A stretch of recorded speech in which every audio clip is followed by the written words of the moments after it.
and political topics that aren't for the faint of heart.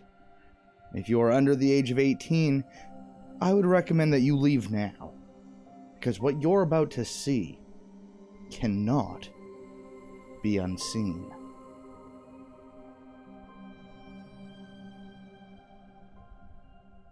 Did I do it? Did I do the fucking thing? I don't know what I'm doing. You made me put on the suit, it's hot. You made me put on the suit, it's hot. Please, roll the intro. Roll it, please. Just put the fucking regular program thing on that's from the TV, the warning thing. Just do it. The following is intended only for mature audiences. Viewer discretion advised.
Leftist ass like corn on the cob. I'm ready. I will eat your ass. I will eat your leftist ass like corn on the cob. I'm ready. I will eat you. I will eat your ass. I'll barbecue your ass.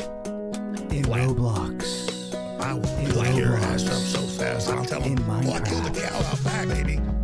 You think Christ would eat somebody? He would never do that. I will. I'm ready to hang them up. Cut them and skin them and chop them up. You know what? I'm ready. I will eat your leftist ass like corn on the cob. I'm ready. I will eat your ass. I will eat your leftist ass like corn on the cob. I'm ready. I will eat you. I will eat your ass.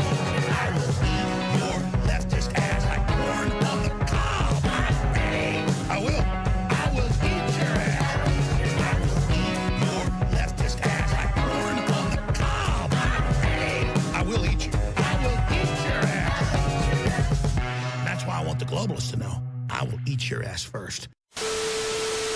Were you unfairly charged with a crime? Has somebody said something slanderous? Are you bored and just want to file a lawsuit? Well, listen to some of these testimonials from some of our very real clients to see what TALORX Law has done for them. Hi, I'm Cleveland. I was arrested for harassing liberal Democrats at a polling booth over in Georgia. TALORX Law got me the settlement I deserved. 6-pack of Bud Light and a tin of Skull Wintergreen. Thank you, TALORX Law. Hi, I am Comrade Stolen. When my landlord kicked me out without giving me heads up, I got settlement I deserve from TALORX Law. If it was up to me, I would not need a lawyer. I would have just taken him and wanted Thank you, TALORX Law, for getting me settlement that was legal. You just heard some testimonials from some of our amazing, very real clientele. And if your case is profitable, make sure to call the number below, 666-666-6420, to get the settlement that you deserve and to get me the paycheck that I've earned. TALORX Law, where the law is almost as important as profit.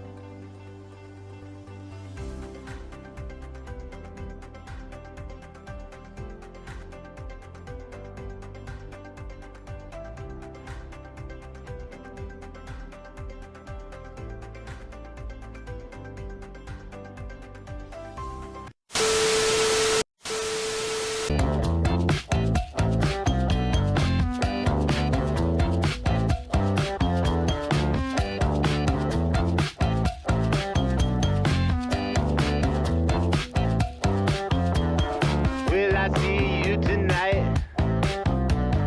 Can you let me know, love? Knocking on the secret door, feeling like it does. Push me and I'll be with it. Tell me once what this is like. Guess we can just take it now. I'm looking for a good night. I just wanna say that, I just wanna say that we're gonna have a party rolling in the basement. I won't tell my parents, you won't tell my parents, and we're gonna be rolling in the basement. I just wanna say that, I just wanna say that we're gonna have a party rolling in the basement. Turn down the TV, turn up the basement. We're gonna be rolling in the basement.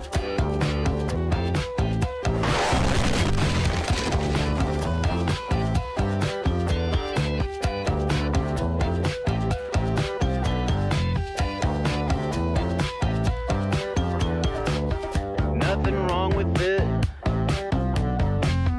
We can call my toast. I'm a crack of beer. I'm a crack of beer. So it's winter time. No, you can't drive. Let's just go outside. I'm about to pour some gasoline on the snow now. I just wanna say that, I just wanna say that we're gonna have a party rolling in my basement. You bring the booze and I'll bring the basement. We're gonna be rolling in the basement. I just wanna say that, I just wanna say that we're gonna have a party rolling in the basement. I won't tell my parents, you won't tell my parents, and we're gonna have a party rolling in the basement. I just wanna say that, I just wanna say that we're gonna have a party rolling in the basement. Turn down the TV, turn up the basement. We're gonna be rolling in the basement. Come on.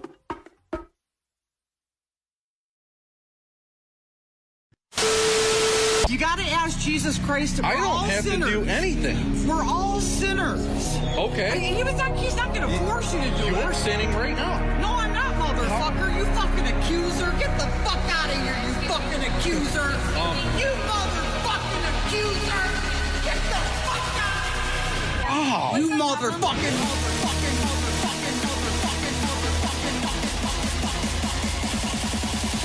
Fucking accuser. Accuser of the fucking brethren, you motherfucker.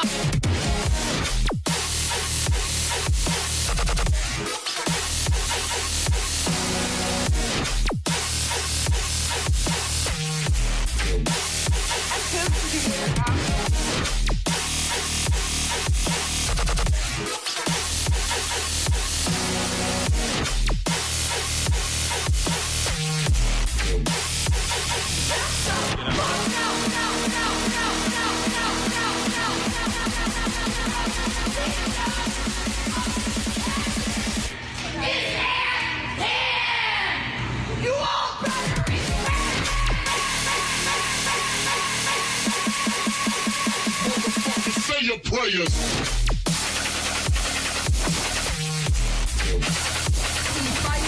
Anthem.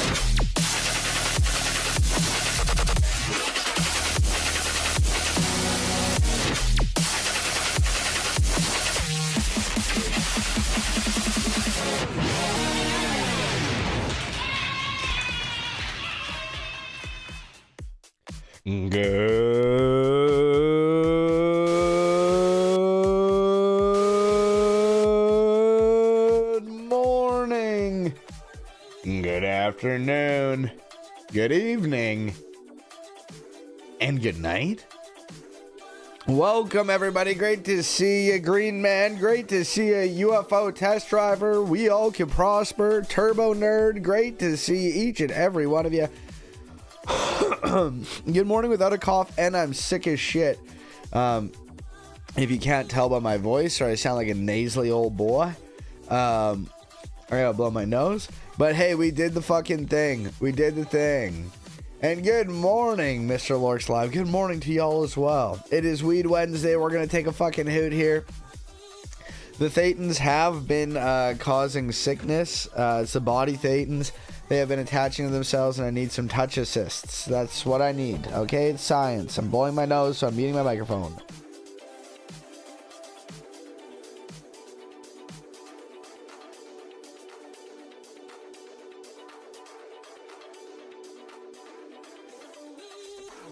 I don't know why with that angle, it made my hands like really big.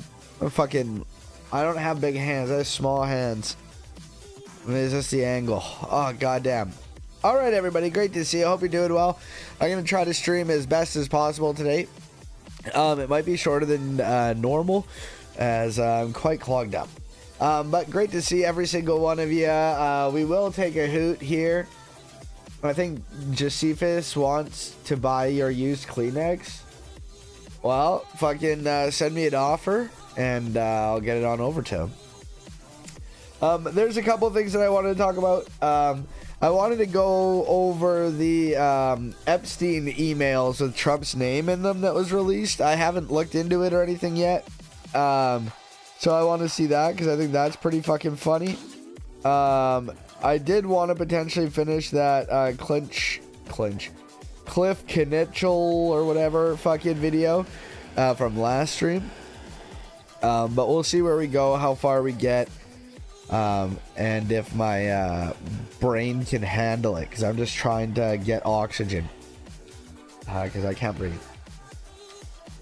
But yeah, that's the plan for today. We're gonna take a nice dabberoni here. I had to order some more dabberonis off my very legal website, but I did get some legal fucking herbs from the dispensary around the corner to get me through the next couple days. Hopefully it gets me through the next couple days. It's only a gram. All right, let's go.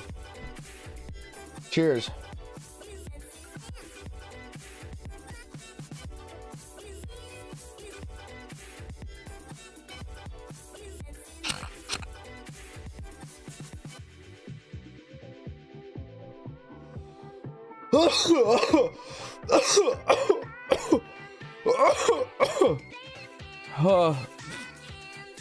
I love that the 218th signature to release the Epstein files as a Hispanic woman. Really?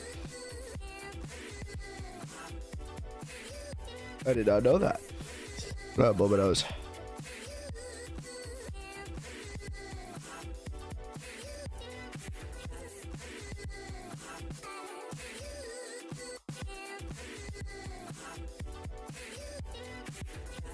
Okay, I know very little about this. So we are going to watch this video and see what it has to say.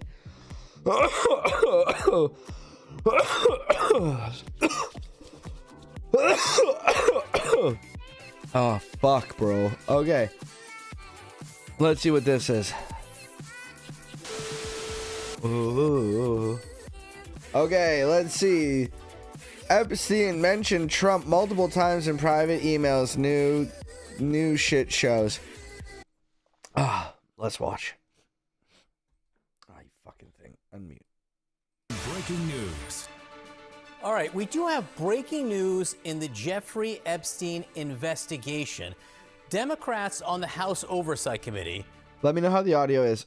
minutes ago, literally, releasing emails that they say were written by Jeffrey Epstein that explicitly, specifically mentioned Donald Trump by name. I feel like this part will be somewhat of a nothing burger. It's low. Yo, this whole thing, like, nothing's gonna happen, bro. Yeah, no, it's definitely a nothing burger, and that's why I said that it's funny more than, like, super important. Honestly, like, we'll see. Like, it's I don't know what has been released other than there have been emails that mention that Trump may have known that he was a pedophile the whole time, which obviously he did. You know, obviously. Like, he's not that dumb. Obviously. And he was totally into it and he loved it. Actually, that's me. I can turn my volume up. Okay, word. And in context that we really haven't heard before, let's get right to Caitlin Collins, who's got this reporting. Caitlin, what are you learning? Yeah, John, these are emails that show Jeffrey Epstein mentioning Donald Trump by name multiple times in private correspondence that he had with people, including Ghislaine Maxwell, obviously his longtime associate and accomplice, and also the author Michael Wolff, in a time span of about the last 15 years or so in these emails. Now, these are coming. Author Michael Wolff. What did Michael Wolff author? Let's see here. Michael Ael Wolff. I'm assuming it has an E at the end. Books. It doesn't have an E. It has two F's. Fuck. Oh, this is the guy who writes about him? He writes about Trump? Fire and Fury. I wrote a book about it. I did it. It's something I wrote. I did it. An American journalist and as well as a columnist and contributor to USA Today and The Hollywood Reporter has received 2 National Magazine Awards. His author of 7 books, including BurnRate.com Company. Okay. Out from the House over 50 accomplice, and also the author Ghislaine Maxwell, obviously his longtime associate and accomplice, and also the author Michael Wolff. So Michael Wolff, the author who's writing these books about Trump, fucking was in there too? In a time span of about the last 15 years or so in these emails. Is he cum-trolled opposition? Paul Revere, the leftists are coming! The leftists are coming! Come straight on, these opportunistic vampires. Now, these are coming out from the House Oversight Committee. They had issued a bipartisan subpoena to Jeffrey Epstein's estate, John, as you know, earlier this year. And so they've gotten their hands on a trove of documents. And these are emails that included Jeffrey Epstein on them. They were sent either to him or from him that mentioned Donald Trump before he was in office and also while he was in office during his first term. And I want to walk you through these emails of what exactly we are reading in Jeffrey Epstein's own words in these emails that have been released by the House Oversight Committee. And in one of them, Jeffrey Epstein says, and I should note, Trump did not send or receive any of these messages. He's not a party to these emails, John, but these are emails from Jeffrey Epstein to Ghislaine Maxwell. This is one from April 2nd, 2011. And in this email, Jeffrey Epstein writes to Ghislaine Maxwell and says, quote, "I want you to realize that the dog that hasn't barked is Trump. There's a name that's redacted, which the House Oversight Committee has said is a victim of Jeffrey Epstein's. Obviously, we have not been able to independently confirm that because her name is redacted from this email. But they say redacted spent hours at my house with him. He has never once been mentioned. Police chief." Yo, I'll be right back. I'm gonna monitor along, but I gotta go take some fucking drugs, bro. I gotta take some fucking drugs. My head's about to explode, bro. Just give me a second here. I am listening. I'll be back in 2 seconds. Etc. I'm 75% there. Ghislaine Maxwell responds to that email, John, and says, quote, "I have been thinking about that." Now, there's no context for that message in this release of what we're getting. Obviously, this was a time span, and this was about 3 years after Jeffrey Epstein had accepted what is now known as that sweetheart deal that only got him a few months in prison, and something that came under a ton of scrutiny during Donald Trump's first term in office because of his then Labor Secretary, Alex Acosta, who helped negotiate that plea deal, that sweetheart deal, for Jeffrey Epstein at the time. And so that's the context of this came about 3 years after he had negotiated that plea deal, John. And there's also other emails that have been released by the committee this morning, including between Jeffrey Epstein and Michael Wolff. People will remember Michael Wolff, of course, the author who wrote a book on the inner workings of Trump's West Wing back in 2018 during his first term. He is someone who has talked at length about his own correspondence with Jeffrey Epstein, published audio recordings of those conversations between the two of them. And in another email, and this seems to be a reference to Donald Trump saying that he kicked Jeffrey Epstein out of his Mar-a-Lago club. And Jeffrey Epstein writes to Michael Wolff and says, quote, Trump said he asked me to resign. And he adds, John, never a member ever. Of course, he knew about the girls as he asked Ghislaine to stop. Now, again, we don't have the context of this email, but John, that comes as in recent months, we've heard President Trump himself and the White House say that Jeffrey Epstein was kicked out of Mar-a-Lago for being a creep. And Trump himself told reporters on Air Force One that he was trying to poach women, he and Ghislaine Maxwell, from the Mar-a-Lago spa. And that was why they had such a falling out and why he ultimately... Hello. I'm back. All right. So I guess it shows that he talked about the girls, whatever that may be. Obviously, with like somebody like fucking Jeffrey Epstein, it's probably questionable, but welcome, Zaneth. Great to see you. But yeah, no, elite on elite violence is always great. Love to see it. I hope it gets wild. I hope that it leaks out a bunch of stuff and we find out that find out about everybody, that's doing bad shit. Cheers. I gotta take some meds because I am fully fucking like my head's gonna explode, bro. We asked Jeffrey Epstein to leave the Mar-a-Lago club. Now, there's also a third email in here, John, and this is, again, in regards to Jeffrey Epstein and Michael Wolff. And Michael Wolff emails Jeffrey Epstein, and this is back in December 15th, 2015, so the height of the 2016 campaign, just to put that in perspective for you. And it was the day of a CNN Republican primary debate. And Michael Wolff says, quote, I hear that CNN is planning to ask Trump tonight about his relationship with you, either on air or in a scrum afterwards. And Epstein wrote, if we were able to craft an answer for him, what do you think it should be? Michael Wolff responded at length, John. I'll summarize it, but he said in regards to Trump, I think you should let him hang himself. If he says he hasn't been on the plane or... That's ironic. Who's hanging whom? Very curious. Very curious. Very. Hexa showed Trump the new fighter jet today. It's armed with 2 wing-mounted slurry tanks. Yo, did he actually unveil a tank? I know there's a Kappa there, a jet. To the house. Yeah, hang himself. What are the odds, bro? It's like fucking Jesus being like, oh my gosh, if they find out what I did to the temple, they're gonna crucify my ass. They're gonna be so fucking pissed. And it's like, is this foreshadowing? Oh, okay, good. I was like, fuck. Only God knows. Oh, I thought you were saying with a slurry of tanks. I thought that you were saying that fucking... Bro, I thought you meant a slurry, meaning multiple. And I thought that you were talking about how I thought you meant that they're just so dumb and ridiculous that you're just putting tanks fucking pew pew big metal fucking military tanks on a bunch of tanks on the jet. And as I was like, lol.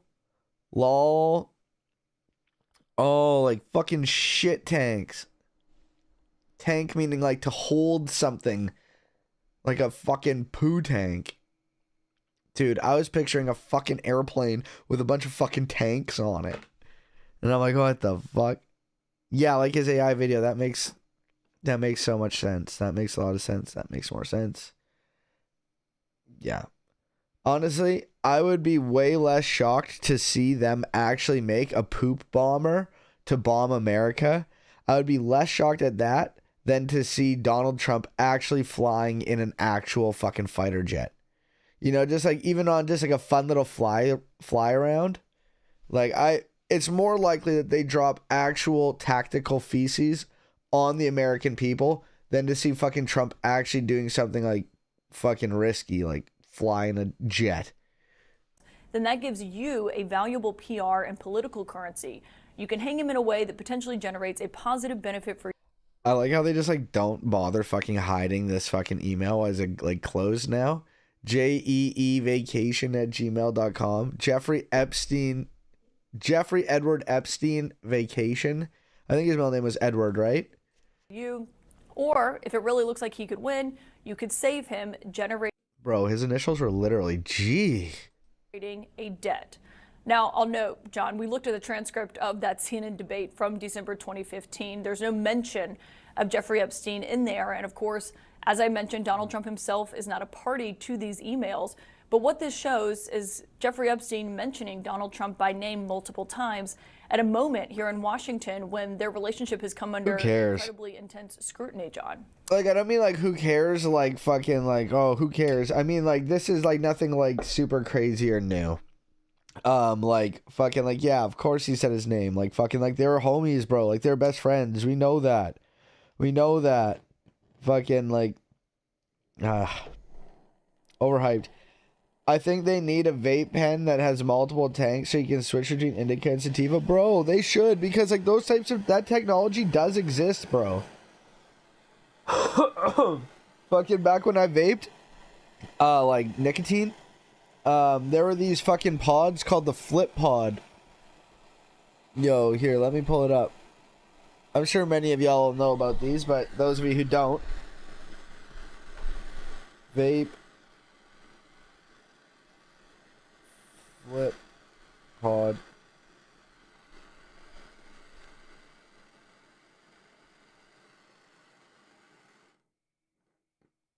Fuck. Oh, here's a flip bar.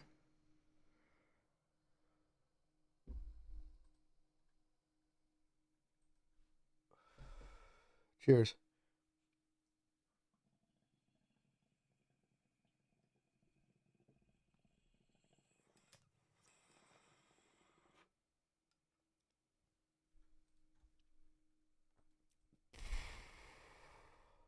Is this it?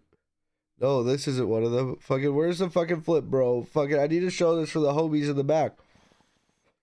Because, like, when I first saw these, I was like, wait, what the fuck? Flip.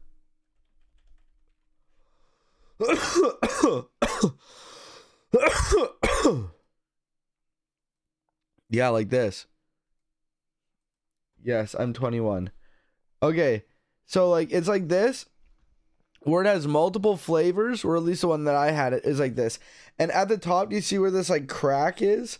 You would like pull up, turn it, and then clink down, and then it would suck from a different pod. And then you would have like one side was grape and the other side was like blue raspberry. You know, like fuck, I might have some somewhere just fucking in a drawer. But bro, that shit's so cool, and you could definitely do something like that with dabs. I don't know why you couldn't.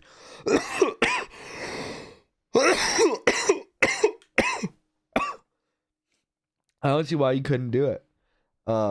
Like, I could see, obviously, like, you know, like vape liquid is like liquid, it's like juice.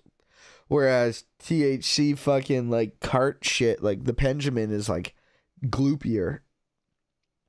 So there could be some issues of like consistency, but that being said, like you don't gotta like fucking shake the goddamn thing, bro.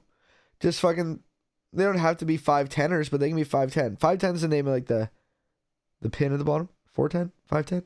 Fucking the little pin at the bottom with the fucking thing that goes into the screws into the vape. That end, you could do a McDouble fucking 410er into a fucking single battery. Fucking, you could do that pretty easy. I bet you could do that pretty easy. Hey, Mr. Mumbles, great to see you. I hope you're doing well. Great to see you. Shout out, Mr. Mumbles. Yeah, I think the multi-vape mod exists, but for Nick Vapes. Yeah, well, it gets this like all in one. Like it just looks like this, and then you like fucking. This isn't the exact one that I had, but like, yeah, it's kind of like that. It was all in one. It's cool. Kaylin, as you mentioned multiple times, we just don't have the context. Yeah, it's the size of it. Like it's the gauge, I think. Surrounding any of these emails. That's the But that size, first 510. email you read, the language absolutely jumps out to me. This is April 2nd, 2011. Epstein writes to Ghislaine Maxwell, I want you to realize the dog that hasn't barked is Trump, blank, and blank here is one of the alleged victims of Jeffrey Epstein. A victim. No, I was right. It is spent 510. hours at It my is house 510. with him being Trump. If you have a vape that looks like this on the bottom, that's called the 510. 510 connector. And like, I only know this shit because like I used to fucking like build vapes and shit. Like I used to be very into vaping and like fucking like making bad like coils and shit. Like, you know, and like the different batteries and shit and all that stuff that I'm not a electrician or anything, but I learned through that. And these were called clearomizers. Like back in the day, like if you had like a fucking vape that fucking like was like the old school 2007 ass vape, they used to look like this with like vape liquid in it and a good old clearomizer. But now you pretty much only see these with THC carts. Back in the old days, I remember I had one that instead of having the cotton here in this coil, they would have a piece of string. A piece of string came out of the middle here, and it was so greasy. So greasy. Dog that won't bark. They need their little fucking sneaky boy. Their little sneaky boy who fucking won't say anything. Trumpy boy. He doesn't care. As long as he's fucking, you know, as long as he's getting what he wants, he's fine. He's not going to talk.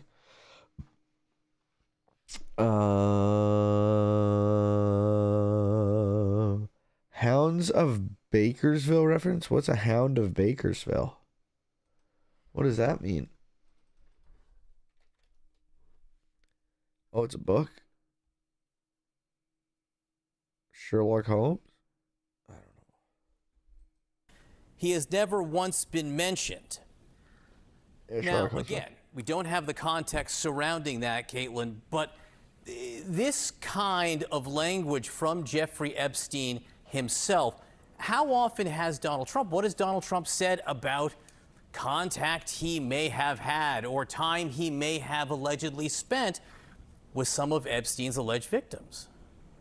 Yeah, and John, just to be clear, the woman, the person whose name is redacted here was redacted by the House Oversight Committee before they put this out. That has been a huge point of focus as people have demanded the release of these documents, is to be able to protect the survivors and the victims. We have not been able to independently verify who this person is. The committee is the one doing the redacting here. But obviously he is referencing someone who Jeffrey Epstein says in this email from 2011 that spent time with Donald Trump at his house. And so we've asked the White House for comment on this morning. Obviously, these are emails that predate his time in office this term. They span about 15 years, this correspondence is being released. And Trump has denied that he knew anything about what Jeffrey Epstein was doing and the sex trafficking of young women. And he said that he wasn't aware of that at the time. And obviously, Trump himself has not been accused of any wrongdoing. It's very important that we make that clear here, John. But of course, the question has been when it comes to regards to the Justice Department and what they've released about what they know. And Adelita Grijalva is being sworn in today. She's the new House Democrat from Arizona. Fucking Newton's a goddamn snitch, bro. Fucking like, I love him. Like, he's a very sweet, beautiful boy, okay? Sweet, beautiful boy. Oh, he popped up there. But he'd snitch my ass out, bro. He'd fucking rat. He'd fucking rat. He'd bark. He wouldn't care. He'd still bark. Fucking little rat. Son of a bitch. Boo wouldn't. Oh, Boo would take that shit to the grave. Boo would help me dig a hole. Newton would only help me dig a hole if he thought it benefited him. You know? Like if I tricked him into thinking there's a treat at the bottom. But hey, welcome, Energy Flow. Great to see you. Hope you're doing well. Amazing. Hopefully Trump goes down for his involvement with Epstein. I doubt it. But yeah, hopefully. Yeah, hopefully. That'd be real cool. I doubt it, though. Nothing matters. Crime is legal. And there is no justice in this world. And so, like, I'm not... sorry. I'm not losing sleep over it. But I will party time if... I will party time if he does. I want to see money laundering. I want to see the money laundering in this as well. Like who's laundering their money through this guy? Expected to be That'd be interesting to see what's all going. And so the pressure has been built. All right, yo, here's that 218th signature they're talking Of about. course, the question has been when it comes to regards to the Justice Department and what they've released about what they know. And Adelita Graham. Hey, Big Room, thank you so much. Thank you so much for the subby for 36 months. Oh my God, bro. Oh, fuck. Why did it have to be 36 again? Oh my God. The number 36, it keeps popping up. It keeps popping up. Why does it happen? 36. Get out your bongs, get out your rigs. I'm going to try not to die. I can't breathe right now, but we're going to try. 36. 36. 36. 36. That's how many ounces in a brick. That's how many ounces in a brick. 36. Whip that shit. Whip that shit. Whip my wrist. I might whip your bitch. If she ain't with that shit. Young whippersnapper. I might eat that snapper. Got a yellow bitch. Gotta whip the match. All I know is soda, bacon. All them other niggas faking. Watch them niggas fall to pieces. All them other niggas flaking. Did it from my city, selling crack out my building. Now I ride around with a crack in the ceiling. Exhale, zip locks, flip flop with them burglar doors. Yeah, I got that hard work. Nigga, you are unemployed. Residue all on the floor. Just made a meal, so you know that's what I'm hungry for. Get it how you live. 36, 36, 36, 36, 36, 36. That's how many ounces in a brick. That's how many ounces in a brick. 36.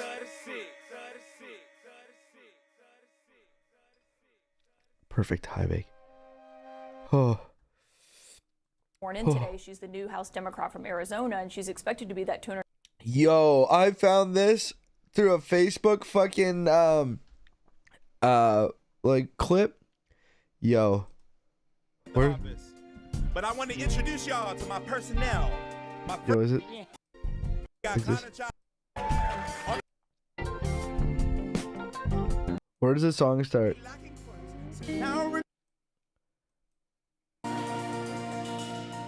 Is it this one? Thank y'all. On this song, Jeffrey, I got to have you take a 15. I know it's the beginning of your thought. All right, yeah. Alternative things, because the paycheck was not enough. This shit slaps. I'll post it in chat. Approaching the first of the month, I don't think I have enough to even afford my rent. I'm losing my will to live. Once I hit age 26, I'm off of my mom's coverage. When she said get a real job, I probably should have listened. Finances taking a hit. I should go back to college. Rack up 6 figures in debt for a job I might not even get. What's even the point of degrees if I'ma end up on the street or working for Mickey D's? That's that bullshit I don't need. Now, the other option on my mind is not one that I usually try.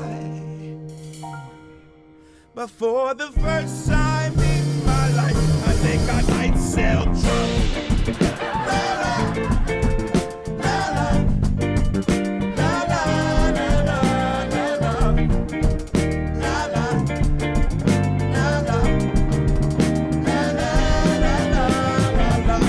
Never mattered, but I'm really needing that fast food. I better hope the money stacks up, or my landlord would tell me to pack up. It's surely that welcome, Zeron. Great to see you. I'll post it again. And they surplus. That make you want to sell pole up. Don't make it grow up without growing up. And these jobs not seem to fail. I should kill the black market retail. At least then the bread would never stay. Son on the people that never came. Never grow up on our platters, but instead I became a rapper in my 20s so I could just have fun. But now I only be lacking funds. So now regret is on my mind. The flute. Listen to that fucker. I think I might sell drugs. You guys got it. Might sell drugs. Oh, it's beautiful. God damn, it's so beautiful. Hey, whoa. Welcome, Paul Squall. Thank you so much. It is. It's truly beautiful, truly immaculate. Thank you. Thank you for the biddies. Thank you for being here. And thank you for contributing to the vibes. Amazing. For the first time in my life,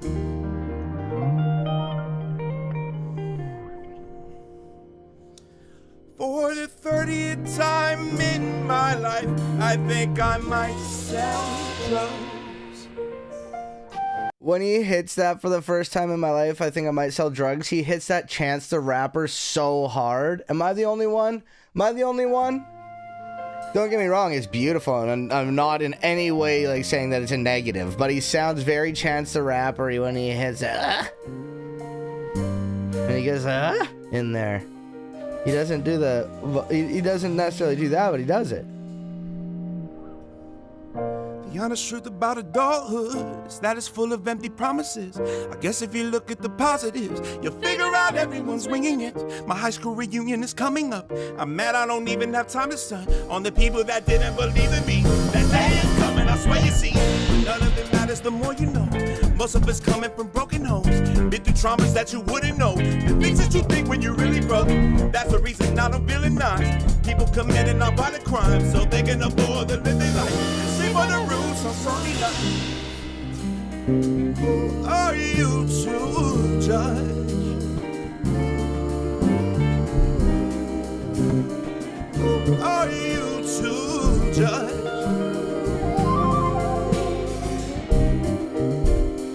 Who are you to judge?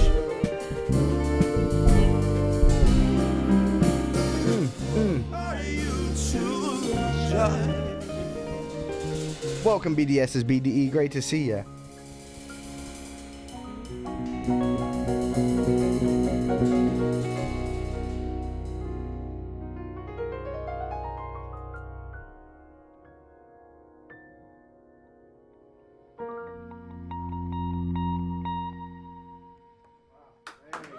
God damn, bro. God damn, bro. That shit is fucked. That, like, you know, like, there's certain stuff, and like, there's certain songs and shit. Like, there's some, like, those are the types of shit where, like, yo, you listen to some, like, beautiful shit like that shit with some headphones on, good headphones by yourself in a room or driving or some shit with a good fucking audio. That's as close as I'll ever get to, like, granting a spiritual experience, bro. Come on. Come on. Fucking amazing, bro. Yo, this playlist they're offering is wild, bro. Wild.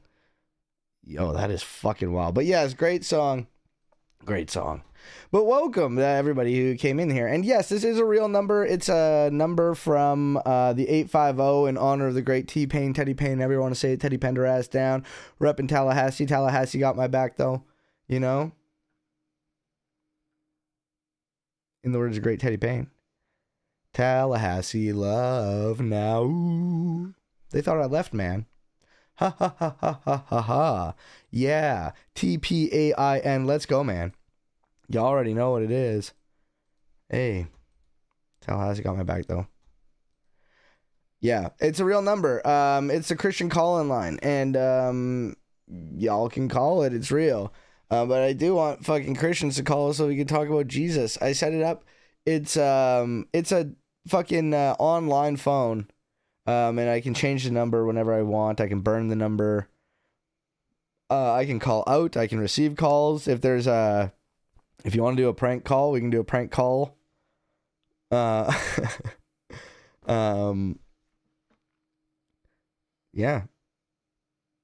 If you want me to fucking send a message to somebody, you know. Fucking, I don't know if we want to do a fucking Lorx Breaks Bad News, you know, like John Breaks Bad News style, but hey. Fucking John Breaks Bad News does have my ideal microphone. He has my dream microphone, the RE20.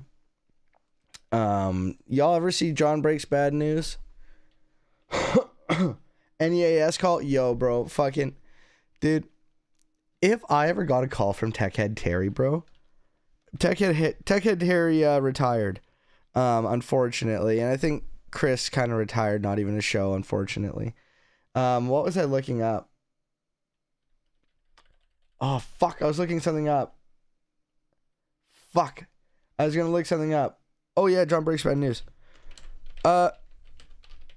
He does not even a show called John Breaks Bad News. And John Breaks Bad News did a cold open. He did a cold open. I think he called John a couple of times.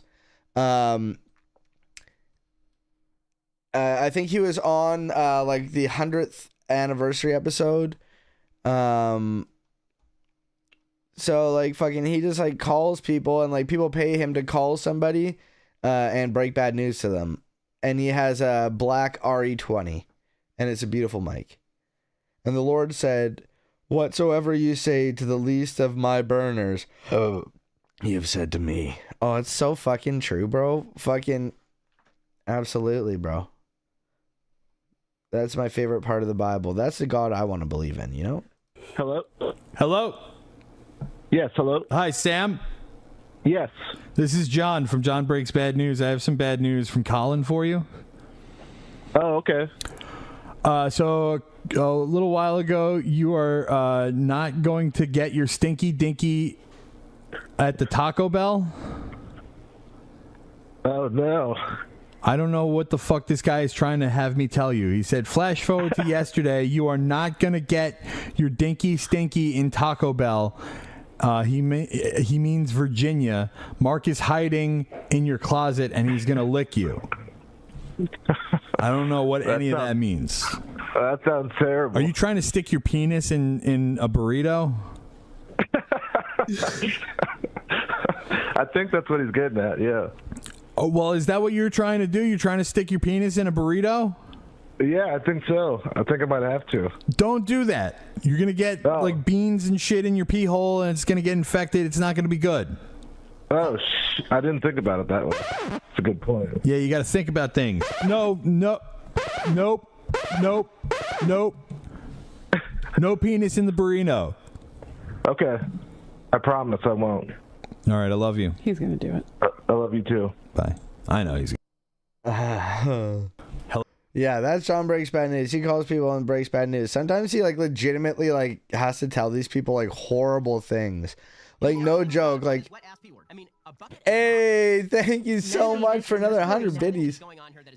No Venus and Perinino. Absolutely. Fucking keep your beepus out of the Perinino, please. Perino. Burrito. That Barussi. Keep your beepus out of the Barussi, okay?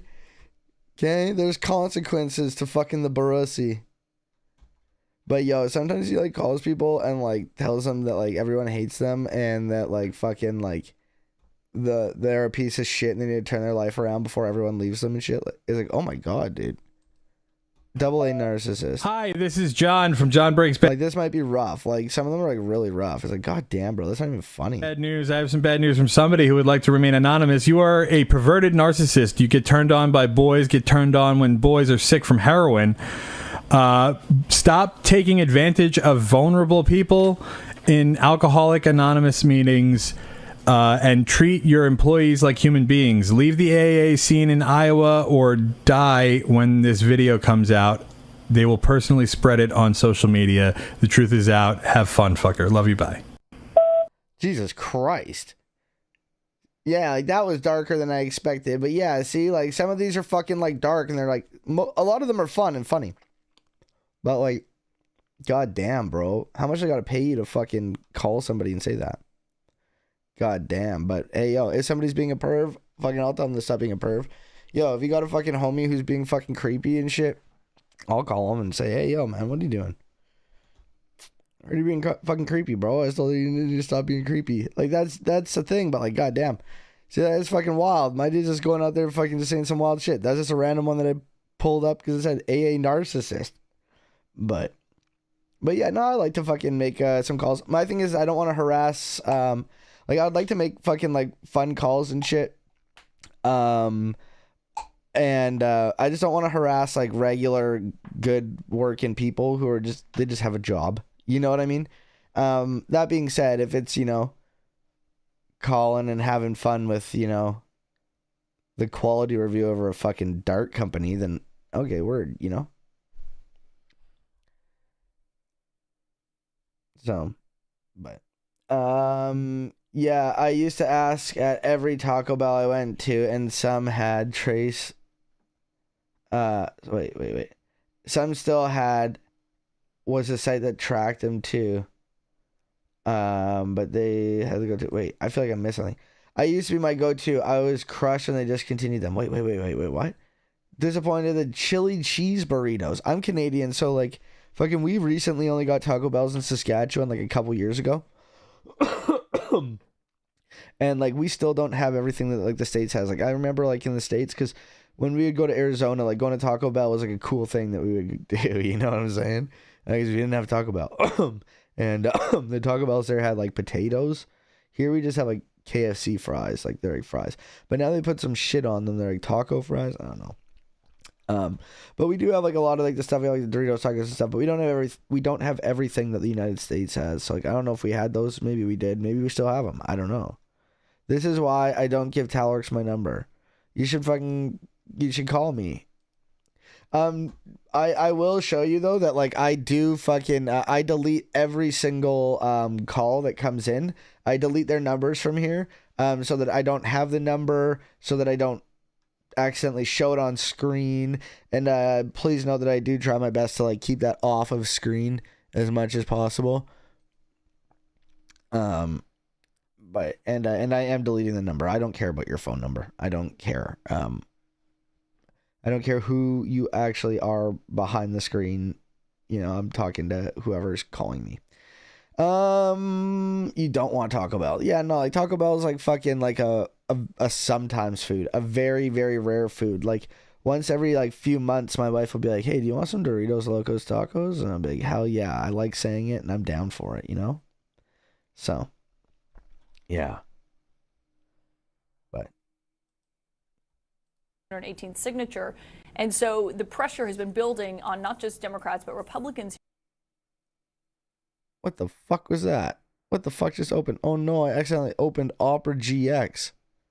What the fuck, Richard? Washington to release more information about what the Justice Department has. And so looking at that email, obviously, will likely only increase that pressure to do so. And you're right, John, we don't know the context of that. But obviously you can read Jeffrey Epstein's words in and of itself and take away obviously what you will from that. Oh yeah, it begs many questions to be asked, perhaps to the president or the White House. You've already put this to them. Much more on this ahead. Caitlin Collins, and thank you so John, much. Oh, please. No, you're not allowed. Fuck off. It's over. I just want to say, because obviously, you know, we're breaking. What are they watching in the background? I guess this is like an ad. We did get a comment from Michael Wolff himself on this. I reached out to him to ask. Who's this lady? Dude, you can't do shit like this to me. Like, my fucking ADHD ass brain, bro. I don't know what the fuck you're saying, dude. What is this? What is happening here? She's showing him like the mailbox. Is this like COVID era? Does she have a mask on? Is she sick? Is she just conscious? Sir, please, I need to know. I need to know. Context on these emails for anything from him. And he said, quote, I don't quite remember the context, but he says, I was engaged then in an in-depth conversation with Epstein about his relationship with Trump. And this seems to be part of that conversation. We have not yet gotten a comment from the White House. Obviously, they were going through these emails themselves this morning, and we will let you know what they have to say about it and what the president himself has to say. Let me know. What are you fucking say? Well, I saw it, and it was this. And by saw it, I mean I didn't actually watch it, but I did see the link. Yeah, I did see the link, and I have it saved to watch. New blistering response for Democrats. Yo, what are you doing? What are you doing? What are you doing? What is this fucking like pedophile Scientology? So just like Scientology? What is this? What is this? You fucking going as David Miscavige for Halloween? Why are the tassels so long? What rank are you? The fucking pedo in chief? Who are you? What are you doing? There are so many buttons on there. So many buttons. Did you button all those? Are they fake buttons? Did you actually button all those? 2, 4, 6, 8, 10 buttons. 2, 4, 6, 8, 10 buttons. God damn, bro. There's 10 buttons on that thing. 10 fucking buttons. 2, 4. Let's say there's 6 buttons on this, including that and the bottom one. And then I got that one, bro. That extra 4 buttons really fucking a lot of fucking buttons, bro. What are you doing? That's too many buttons. It's like the Jolly Roger meets Sergeant Pepper. Yeah, absolutely. It's fucking Sergeant fucking Predator's fucking lonely pedophile band. What the fuck is this? That's after they released emails written by Jeffrey Epstein that referenced President Trump. Here's Press Secretary Caroline Leavitt. It is not a coincidence that the Democrats leaked these emails. And that I am wearing Gucci fucking earrings that are worth so much money. Are those Gucci earrings? Those got to be Gucci earrings, right? That's that McDouble G, right? Come on, baby. That's got to be some Gucci rings, bro. What them earrings cost, bro? Please tell me. What them earrings? Oh my God, bro. Bro, how much money do you make? How much money do you make, bro? Bro, if you're fucking not making like $1 million a year and you have like fucking like $10,000 earrings, bro, grow up. What are you doing? What are you doing, bro? Holy shit, bro. Oh my God, bro. Holy shit, bro. God damn, those are fucking... Why? God damn, what them fucking rings worth, bro? To the fake news this morning, ahead of Republicans Gucci earrings. White House officials then meeting with Representative Boebert in an effort to try and get her to not sign this petition, calling for the release of the files. Doesn't it show transparency that members... Okay, so they're kind of like this, right? $595? Honestly? Honestly? I personally would never pay that much for fucking earrings. Honestly? Oh, are these them? Are they these ones? The Mammoth? Oh, yeah, no, I don't want to switch to Qatar. 445 euros? So let's say like 600, 700 bucks. You know what? You get a pass. You get a pass. You get a pass. You're still a horrible, horrible person and hell awaits you. But you know what? Significantly less than I thought they would be. We're moving on. ...of the Trump administration are willing to brief members of Congress whenever they please. Doesn't that show our level of transparency? In one email from 2011, Epstein writes, quote, "The dog that hasn't barked is Trump. Redacted victim spent hours at my house with him." House Oversight Republicans earlier questioned why Democrats redacted the name, saying, quote, "It's because this victim, Virginia Giuffre, publicly said that she never witnessed wrongdoing by President Trump." Well, yeah, good job. And now fucking like completely like outing the fucking person. Good job, you fucking stupid asshole. Like, well, it seems like they didn't want to fucking be seen. So here's the fucking person. Fucking idiot. God damn it. And now you made me partially culpable. You made me partially culpable. Do you guys want to see my anti-promo collection? Yeah, of course we do. TALORX, that sounds great. Awesome. We have an anti-promo. Okay? Let's play some music.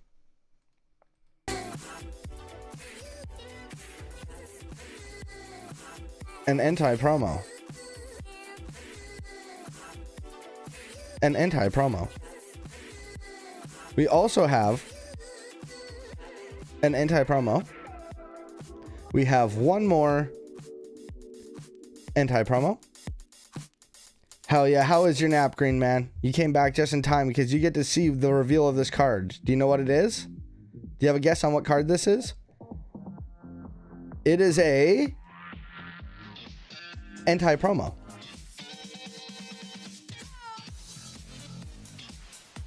This card here is an anti-promo.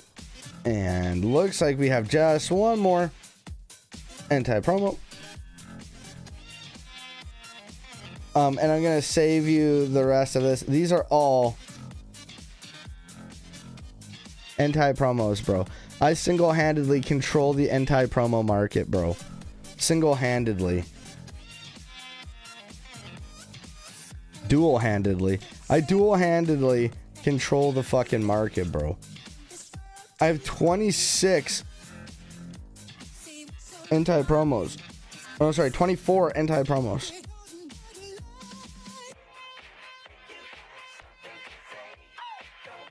Too many. There's 27 of them. So I have all of them. That is a joke. That is not true. I don't actually single-handedly control the market. But I might send a couple of these to grading. But I'm... Like, look at that. That's just all the same card, bro. That's crazy. I also have 4 Ancient Muse, but one is really in really bad shape, and I'm trying to repair it.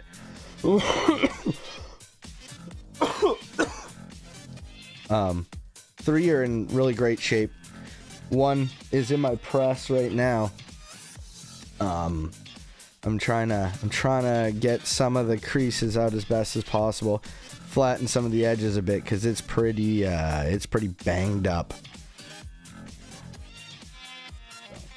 Yes, there we go. There's a little fucking Entai break for all of y'all.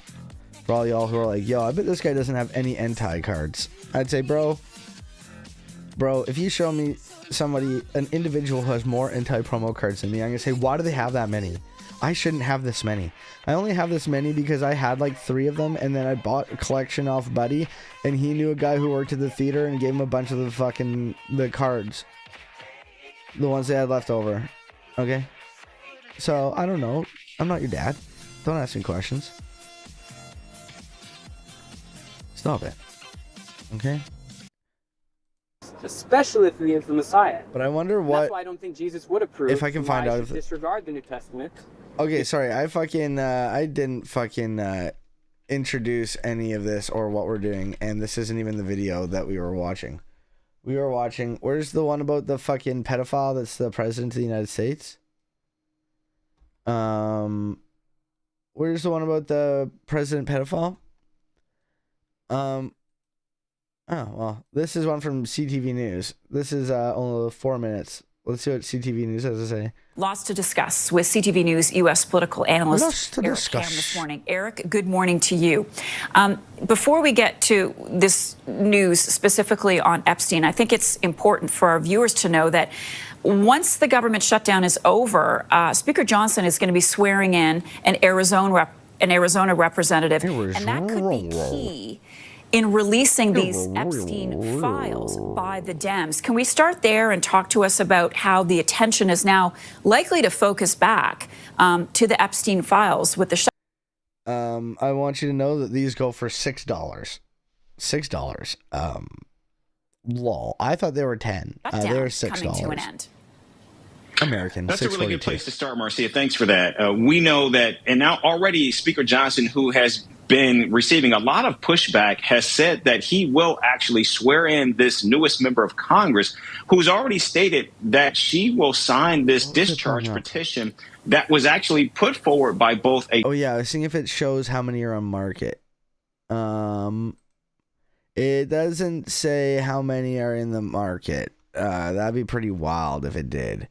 But that would be really cool. Democrat and Republican to release the Epstein files. Like and once that petition of them? has the requisite number of signatures, 50 million? it then forces the government to release these documents. Now, already we're beginning to get a preview of what we could see and how highly charged and explosive much of this information is, because it does tie directly back to Donald Trump. With like, how many do they have more emails, and just these are just the ones they've released? TALORX was a hand model, bro. I'm the opposite of a fucking hand model, bro. You ever see that meme where it's like, if your fingernails look like this, don't touch me?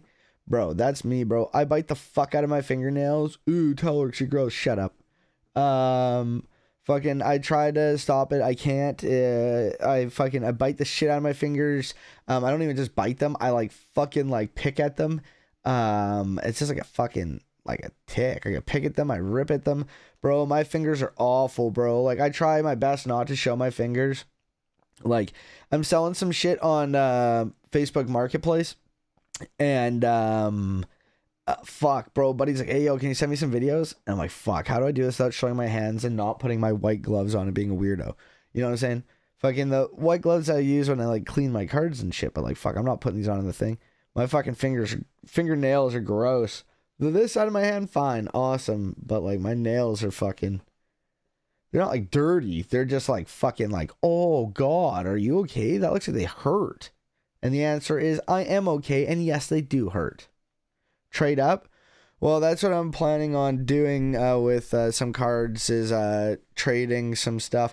I'm selling some of my boxes. I sold 2 boxes. I sold my Shining Rayquaza EX box and my Charizard EX box. I don't know. I'm changing my mind a bit on selling a lot of shit. That like I'm only selling shit that like I don't care about it at all. And then I'll reassess next year on the 30th anniversary. Because I have some 20th anniversary stuff that I think will be worth more next year, but like, and like, I don't care as much about them. Like my cards and shit, like I care about that shit. Like I care a lot about my Pokemon stuff. Like it was not really like an investment for me. It was, I love this. Like I love my Pokemon stuff, but also the market's fucking hot and I got to get rid of some of the, shit that I don't need. So, it's irresponsible of me not to do some stuff. Like I don't make the money I used to at the bank or anything like that. Like I can't just have thousands of dollars worth of stuff sitting here. But some of my cards and shit I'm keeping for some time. Have you seen my cute kitty videos? Are they on your YouTube channel? I haven't seen your videos in a minute. Pray you can ask. Wait, what? Where are Jeffrey's hands? We've never seen his hands. Seen himself Never specifically once. Nobody mentioning has. Donald Trump and some of the victims themselves.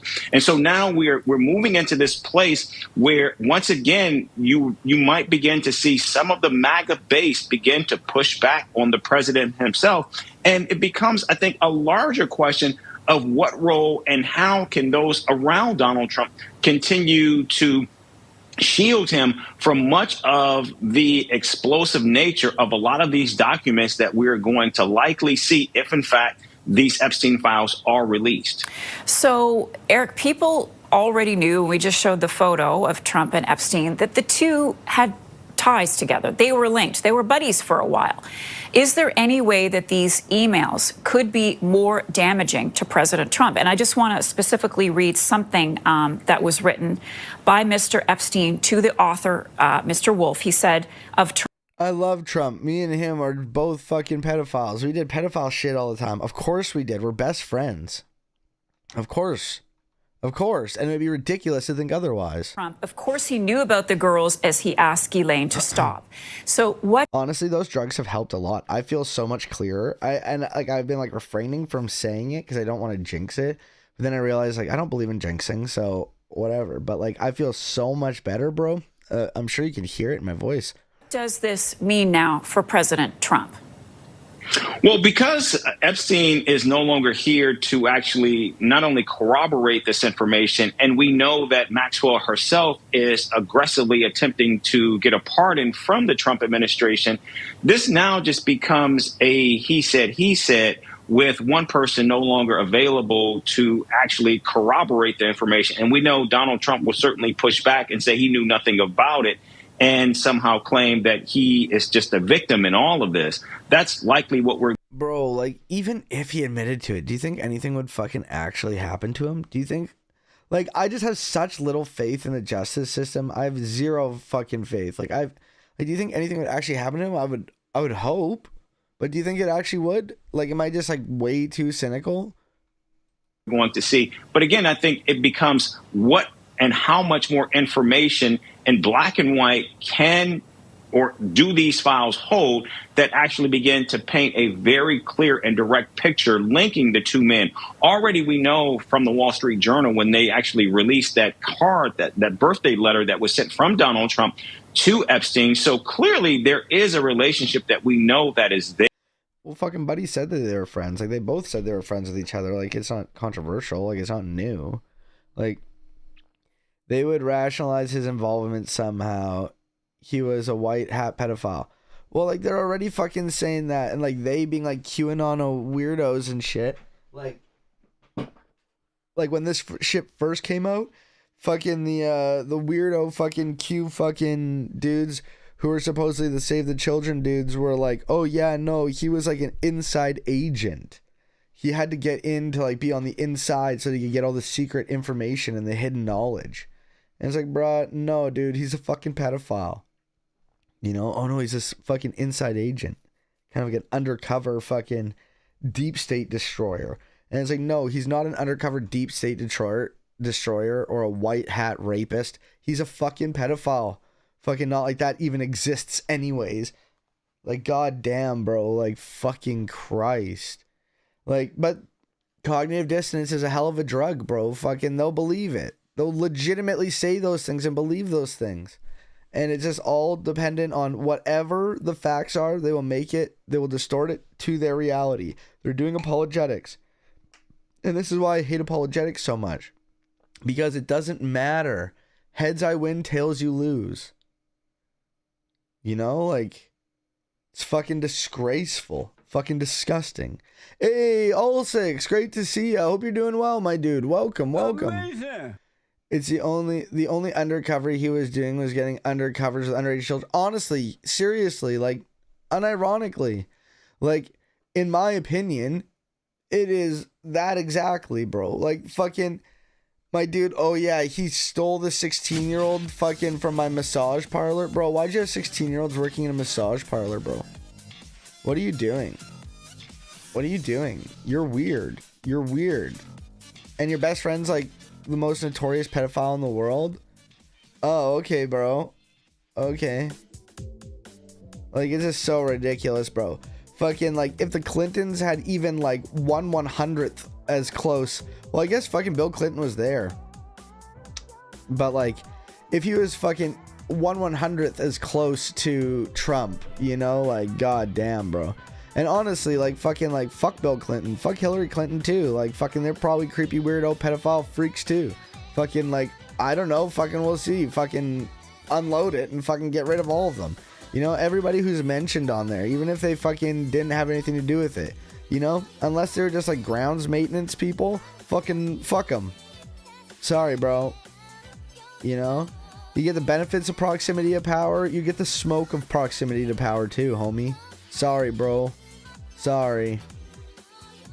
Like, goddamn, bro. Fucking, you're gonna catch it too. If there's enough evidence to convict these old crotchety white mega faithfuls, well, like, fucking, we'll see. And if they fucking did convict them, like, I don't know what would happen. Fucking, they'd get fucking pardoned by the fucking pedophile in chief. And what are they gonna bring fucking... Are they gonna fucking bring charges against Trump? No, he actually fucking did that in a fucking presidential duty in the past. His presidential powers fucking go through space and time. I did it as the president. I wasn't the president back then. I was still 30 years till I was a president, but it was official capacity. I was doing diplomatic things. I was in the Virgin Islands. I was doing it diplomatically. I'm gonna say yes, yes, yes. But yeah, no. Yeah, no, like, my dude absolutely, like, fucking pardoned himself. I see that I did nothing wrong. This corrupt DOJ, they want to put me away. We should have had Matt Gaetz, the non-pedophile Matt Gaetz, be here. I nominated Matt, the pedophile, not pedophile Gaetz. He just happened to be sending fucking money to transport people for sex. That's just what I heard. Yep. They're all a little less virgin on that island now. Oh, absolutely, bro. Fucking, it's absolutely fucking disgusting. Fucking, and this type of shit that makes me wish that there was a hell, because there isn't justice. So I can at least hope for hell. You know what I mean? And that was what the creation of hell was for. Justice. Welcome, Pork Nickel. Great to see you. I hope you're doing well. Trump already pardoned Giuliani and whoever the fuck else, and just pardoned everybody, and they would just keep doing what they were doing because no one ever wants to actually do anything to stop it. God, I hate it here. Well, absolutely. Fucking all the January 6th people, fucking, they were all pardoned.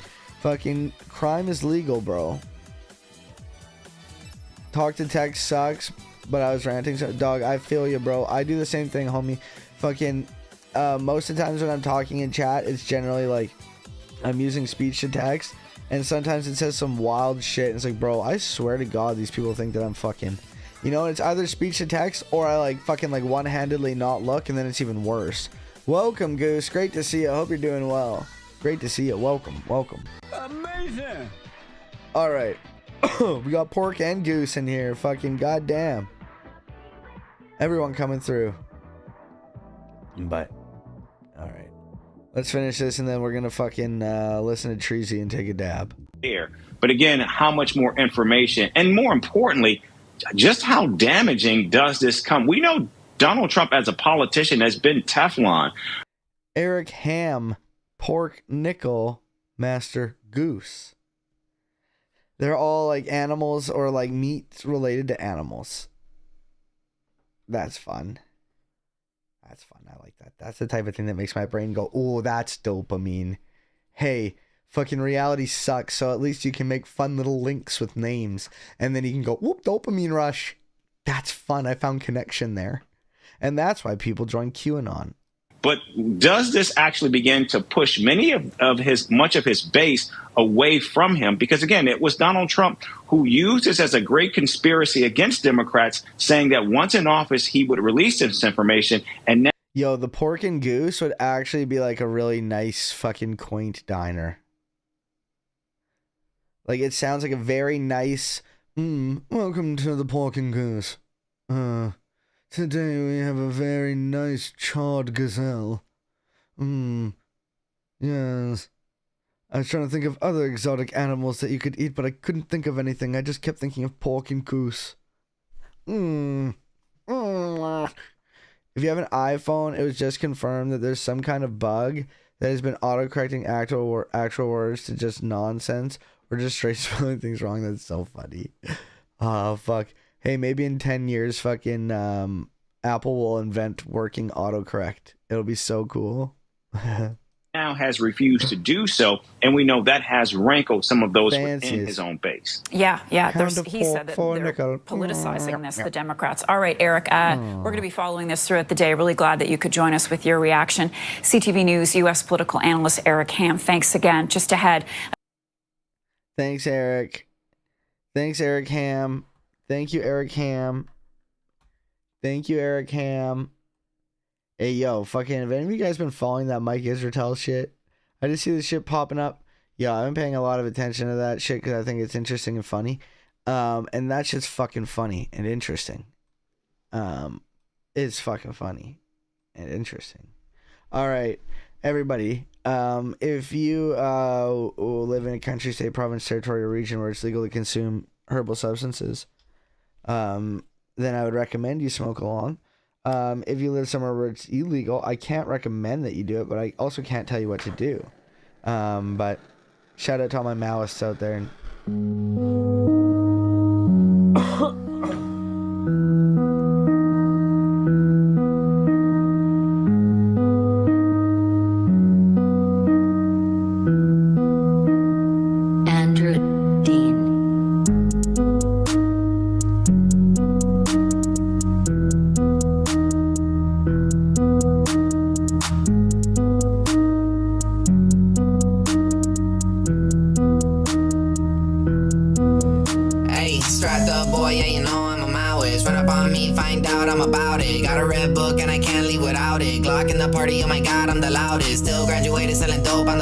Shout out Woke Potato. I'm so defiant. Yo, where is Tato? I know he's busy because he has like a family and like a life, but I miss my boy Tato. I love him. Without it, Glock in the party, oh my god, I'm the loudest. Still graduated, selling dope, I'm the proudest. I just stay quiet, I just wanna riot. I'm so defiant. They dope you up and turn you to a client. They dope you up and turn you to a no one. Say no to drugs, but you know I'm a raw one. Bend you and twist you and make you a person. Working and slaving, no, that's not a purpose. Money and products, man, that's just a surface. Know that it's wrong, but you still gonna purchase. Don't even matter, get clean at the churches. Don't even matter, get clean at the churches. Drugs in the way got me driving all nervous. I'm with the boys and we look like a circus. I'm with the boys and we really be on it. We take your things, I just wanna be Hey, strapped up boy, yeah, you know I'm a Maoist. Run up on me, find out I'm about it. Got a red book and I can't leave without it. Glock in the party, oh my god, I'm the loudest. Still graduated, selling dope, I'm the proudest. I just stay quiet, I just wanna riot. I'm so defiant, they dope you up and turn you to a client. They dope you up, strapped up boy, yeah, you know I'm a Maoist. Run up on me, find out I'm about it. Got a red book and I can't leave without it. Glock in the party, oh my god, I'm the loudest. Still graduated, selling dope, I'm the proudest. I just stay quiet, I just wanna riot. I'm so defiant, they dope you up and turn you to a client. They dope you up and turn. True, Treasy. It's so fucking true. It's so fucking true, Treasy. So true. Yo, Heaven for a Bastard. Oh no. Oh no, it's here. Oh no, we have to listen to it, don't we? Fuck, dude, I haven't heard this song in forever. This song goes way too hard, bro. It goes way too hard. Am I allowed? I'm allowed, I have to. Oh no, oh no. This shit goes way too hard, bro. What the fuck is this, bro? Oh no, oh no. Baby mother, I'm in labor, giving birth Get out today. your dabs. Tomorrow, pussy diamond, collar Lisa Ray. Big bread, he don't give head. That's what Shotty say. Face red, I was on my period. He ate the day. Sour dick, he gotta go and gay. I'm fucking either way. Snatching bitches off of Twitter, I don't gotta pay. I don't gotta lay up with these niggas. I got shit to shake. I don't gotta kiki with these bitches. Too much bread to make. Soda just a bait. Whip it, flip it, ship that shit upstate. Master of the bait. Make your baby daddy masturbate. I've been doing great. I've been staying in my fucking lane. You should do the same. Out here looking like that heaven for a bastard. I go to church, but only if I fuck the pastor. I eat the pussy in the motherfucking pew. Give a fuck about what you do. Fuck that book and fuck you. Only motherfucking guy can is that heaven for a bastard. I go to church, but only if I fuck the pastor. I eat the pussy in the motherfucking pew. Give a fuck about what you do. Fuck that book and fuck you. Only motherfucking guy can judge me. Little bitch, all black, all eyes on me. Big lips, big dick, make it rain on me. Ain't slept 3 weeks, cocaine on me. New shoes, stainless steamer, ain't a stain on me. Shoulda never fucked your nigga, fuck it, shame on me. He ain't coming back and you can put the blame on me. I don't really want him either, I just bought a bag of reefer. I just bought a flight to Europe, never beef about a cheater. My dick bigger, nigga, I could never need you. I need M's in the bank, so I'ma see you when I see you. Smoking dope in Costa Rica with the coldest mamacita. I been getting rich, I been feeling like that bitch. Money bitch, fuck that shit you claim. Ho, I love the game, I like hustling, it make me feeling stained. Bitches looking strange. I'ma make a change. I'ma show these niggas rats can rain. Don't forget my name, baby mother. Is that heaven for a bastard? I go to church, but only if I fuck the pastor. Too hard. Too hard. Give a fuck about what you do. Fuck that book and fuck you. Only motherfucking guy can is that heaven for little bitch. I go to church, but only if I fuck the pastor. I eat the pussy in the motherfucking pew. Give a fuck about what you do. Fuck that book and fuck you. Only motherfucking guy can judge me, little bitch. Yo, dude, I gotta make a new intro video with this in it, don't I? Oh my god, bro. Fucking, oh my god, bro. And it's just gonna be like fucking all the different like apologists and shit. Oh, I gotta do it. This shit goes way too hard, though. Fucking so hard, bro. Like, fucking too hard. Okay. Okay, we're gonna play this, chill it down a little bit in the background. Yo, alright. We're gonna be finishing that video that we watched the other day that we didn't finish. Took us 3 hours and we didn't finish it. We got 12 minutes in. Now baby, I'm the ripper, your baby daddy's worst nightmare. Catch me by the Claire, I'll be right there. Niggas copy everything we say. Louis frames, eyes lower than my GPA. Riding and swerving, kush I'm blow. Those wide my trunk bump like Eddie Roll. I don't cake hoes, I never tip the stripper. I'm rich bitch, but you get I wish this was longer, bro. BRBS, there's a man riding a horse on top of my chest. True. I am Z-Mine, I be slam dunking, tangerine shots really blind. Told niggas keep it Carmelo, okay? Roll past Dave, told him hello. He's got an interior crocodile alligator. He drives a Chevrolet movie theater. Skateboarders grind, I grind too. That's why you can catch me in DC shoes. I quit the team, but believe I'm ballin'. Want a verse, put a Look at that gator fucking kick flipping, bro. Call me super duper. Garage like roots. I got more whips than Kucha. Riviera sitting on the Bulls' best hooper. Y'all still riding 20s, y'all some Oompa Loompas. Don't swing on niggas, they got bad behavior. Our 4 feet teens woke up the neighbors. Interior crocodile alligator. I drive a Chevrolet movie theater. Interior crocodile alligator. I drive a Chevrolet movie theater. Come on. Who? I drive a Chevrolet movie theater. Interior crocodile alligator. I drive All right, everybody.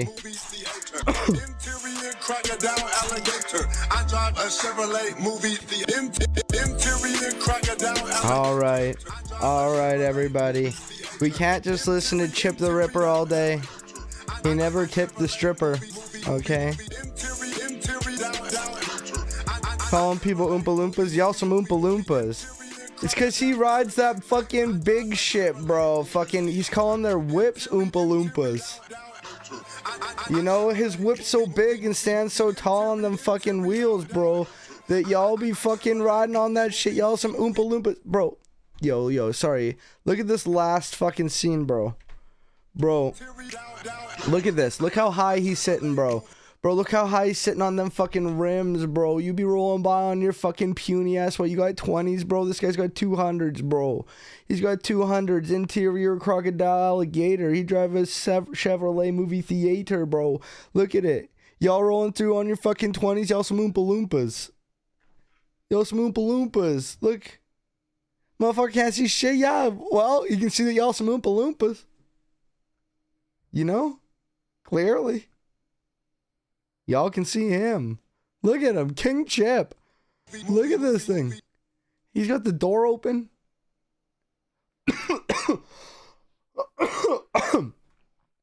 If he's facing up and they're down. Because he's got the door open. See, like, he's got the door open? Yeah, I got an answer for you. See? Oh, let's go back to this final fucking frame here. See, if we go to these final frames here, you can see that he is pulling into this lane here to allow for another vehicle to come through here. He has the door open. If the door was closed, you're right. He wouldn't be able to see that y'all some Oompa Loompas. But because he's got the door open, not only can he pound that fucking beat real good, and y'all can fucking hear it, you know? If you hear me before you see me, I got King Kong in the trunk. King Kong, King Kong. Don't make me play it. Don't make me play it. Don't make me play it.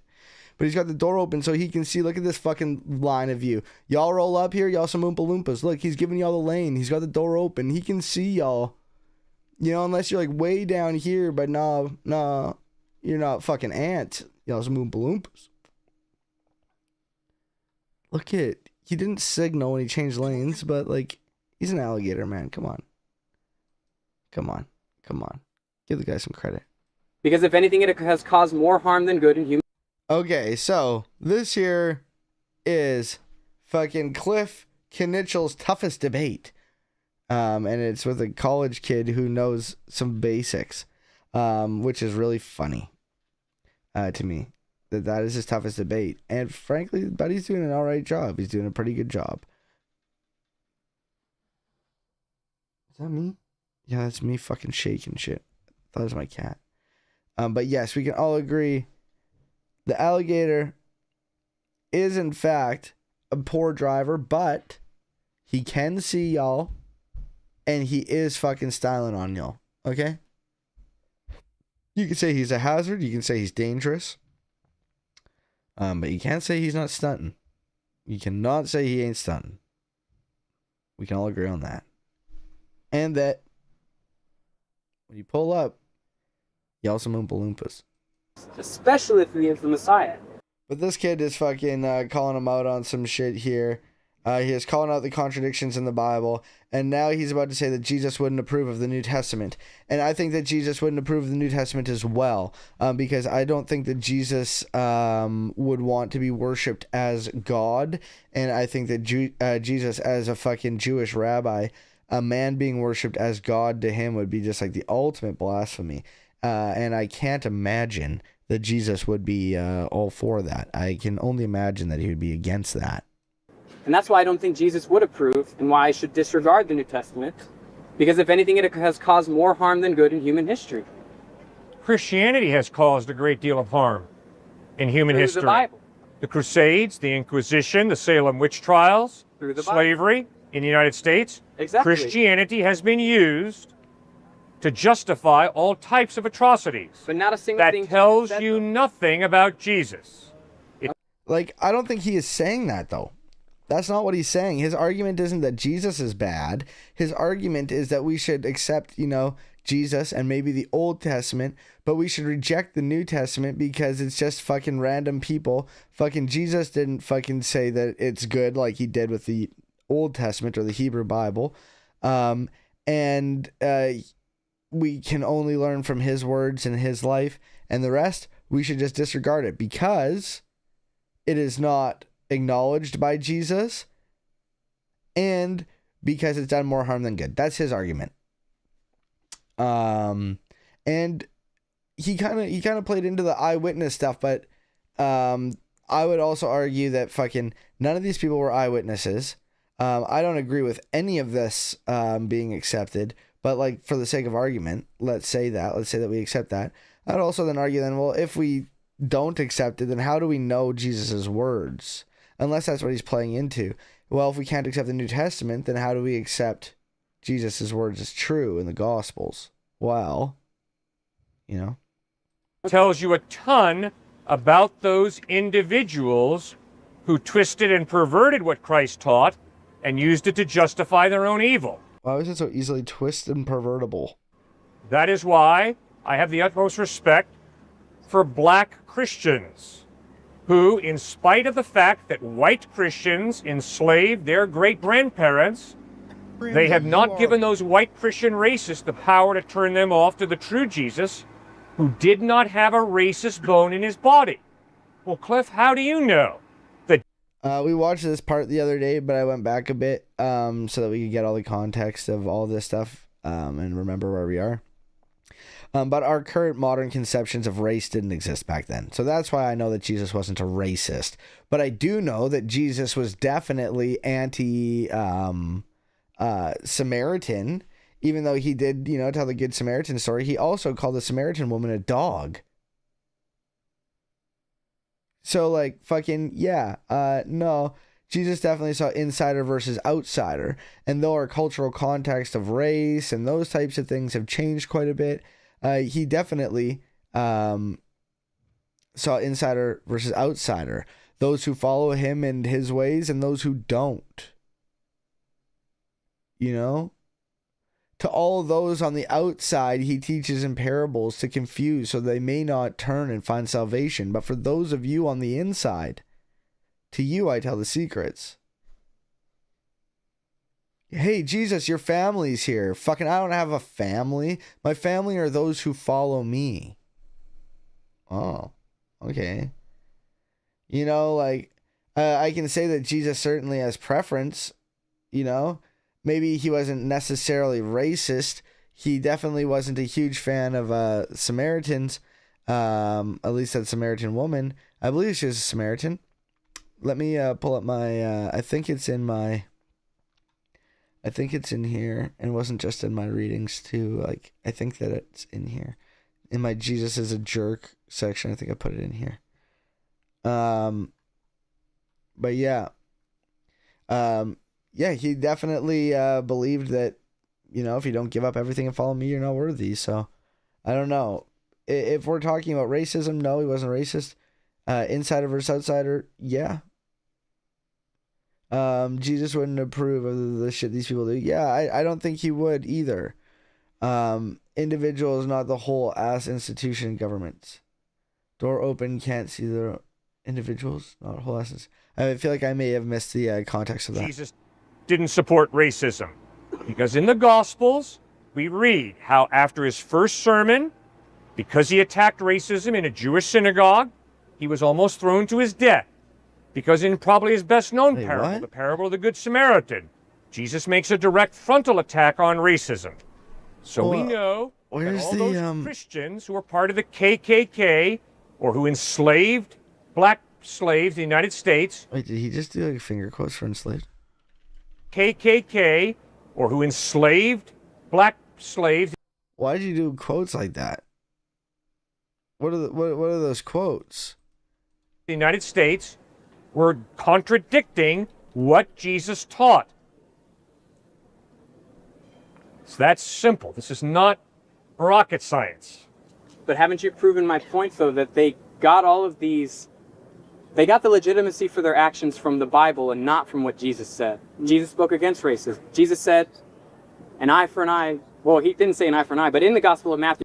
Also, with the fucking, the Good Samaritan thing, like, I have heard interpretations of the Good Samaritan story as, like from Bible scholars, and there are different views on it and stuff, but as more of a, even the fucking dirty Samaritan did this and you didn't, you hypocrites. And that was Jesus's big thing with mainly the Pharisees, was that they were hypocrites. They weren't following their law. They weren't doing their shit. He says, turn the other cheek. And if it gets slapped, so be it. I'm paraphrasing there, but that's pretty much what he says. He says, if somebody sues you, allow them to sue you for your cloak and give them more. Sir, the United States used their scientific talent. Canaanite woman. Sorry. It was a Canaanite woman. It was a Canaanite woman, not a Samaritan. But Samaritans were definitely looked down upon, and what I said still is true. That there are definitely interpretations of that. Okay. The faith of a Canaanite woman. Leaving that place, Jesus withdrew to the region of Tyre and Sidon. A Canaanite woman from the vicinity came to him crying out, Lord, Son of David, have mercy on me. My daughter is demon-possessed and suffering terribly. Jesus did not answer a word. Okay, so picture this. Jesus is just walking, and this fucking Canaanite woman's like, oh my God, Jesus, holy shit, I've heard about you. Bro, please. My fucking daughter's fucking got a demon. And he's just like, fuck you, bro. I'm just walking. So his disciples came to him and urged him, send her away. She keeps crying out after us. So they're like, fuck, she's making a scene, bro. Like, you can't just keep ignoring her. Like, tell her to fuck off, bro. And he answered, I was only sent to the lost sheep of Israel. This is so important, bro. This is so important. Who are the lost sheep of Israel? Great question. I'm glad you asked it. The lost sheep of Israel are the fucking Israelite people, the Jewish people, who aren't following the law and have strayed away and have become, gone on to more heathenistic fucking cultic fucking shit. They've given up the law, or they're not following the law. Jesus was only here for the lost sheep of Israel, and he says it himself. So fucking, they're walking away. He's like, I only came to fucking help fucking my fellow fucking Jewish comrades, my Israel humans come back to the word, on some real fucking Rabbi Tovia Singer ass fucking vibe on that shit, and just like walking. And then the woman came and knelt before him and said, Lord, help me, she said. He replied, it's not right. It is not right to take the children's bread and toss it to the dogs. Bro, she's crying out for help. And he's like, no, my help is only for the lost sheep of Israel, not for you fucking dog-ass Canaanites.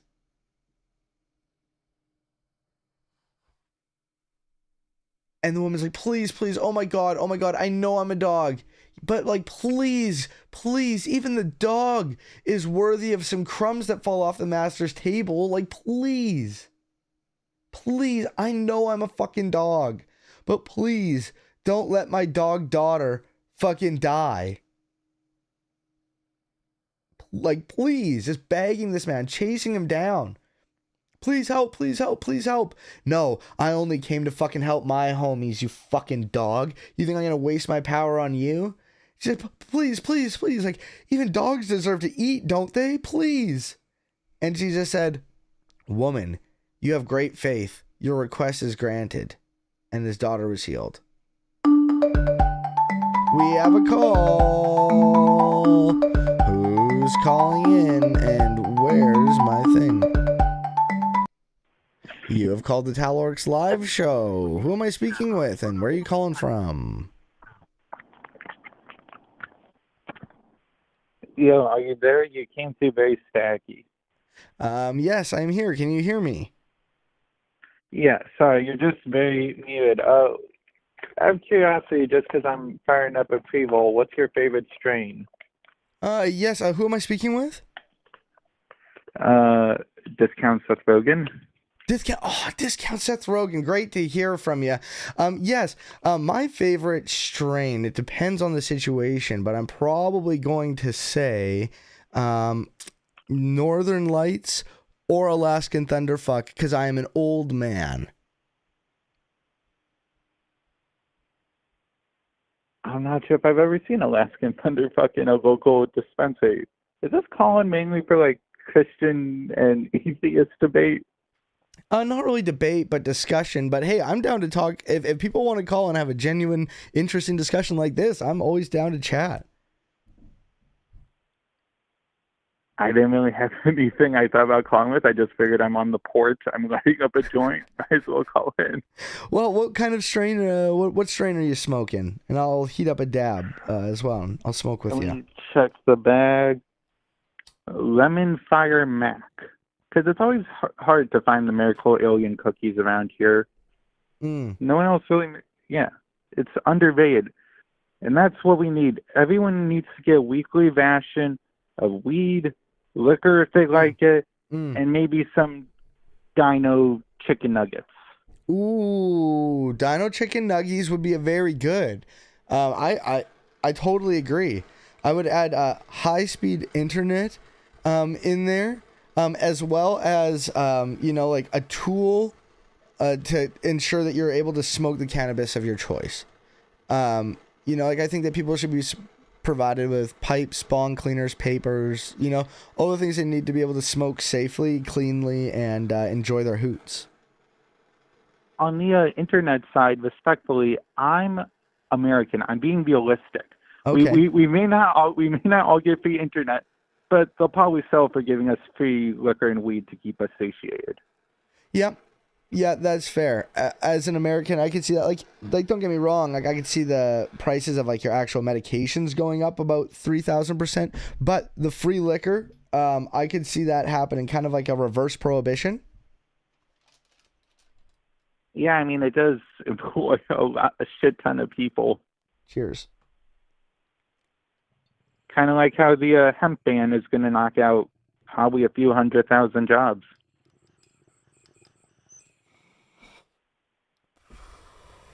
The hemp ban. Like Delta 9 and 8 shit. The weed that you don't get from dispensaries, they're going to ban. Oh. Well, I never really smoked that because like I'm a greasy Canuck. And so I never really heard about that Delta 8, Delta 9 shit until chatters would come in and say, hey, yo, what are your thoughts on this? And like I had never heard about it. So like I've never experienced it or anything like that. Do you smoke that? Like what are your thoughts on the Deltas? It's Delta 8. I tried to avoid. I never really tried most of the other stuff until last week. I went to the liquor store. I saw some weed. I'm like, oh, that is 10 milligrams for $2.99. It was decent. 2 milligrams? Yeah, 10 milligrams of THC. It was sold as a shot. Oh, as a drink. Like a 5-hour energy type thing. That makes sense. I was like, wait, what? Like, is it like weighed differently? Like the... Okay, yeah, if it's in like an edible, okay. And was it Delta shit or was it like legit actual THC? And do you live in like a state where you can have like real legit shit? Yeah, I live in a state where I live in... I'm not sure if I'm allowed what your stream rules are about saying, but yeah. You can say where you live as long as you feel comfortable with it. Like... Oh, yeah. Missouri, for reference, also known as Missouri. So we've got the real shit. It's just, there's a brand called Keith that makes like these sodas. For the price of one of those from a dispensary, I could get 4 from the liquor store. of the same brand, just a little kind of different weed. Yeah. Yeah. Are you able to like order online, or like do you have like online options?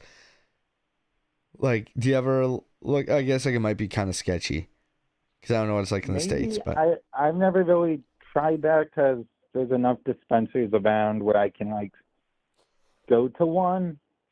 I didn't try weed until it became medically legal and then got my med card. So I'm one of the nerds that kept it above board. But yeah, first dispensary that opened near me was owned by local hockey players. You know, gotta support local.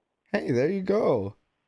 Hell yeah. The Blues goon Brett Hull. If you ever look him up, he's the type of guy you'd expect to own either a liquor brand or a drugstore. Yeah, just a fucking goon's been hit in the head too many times. Fucking, is he missing any teeth or?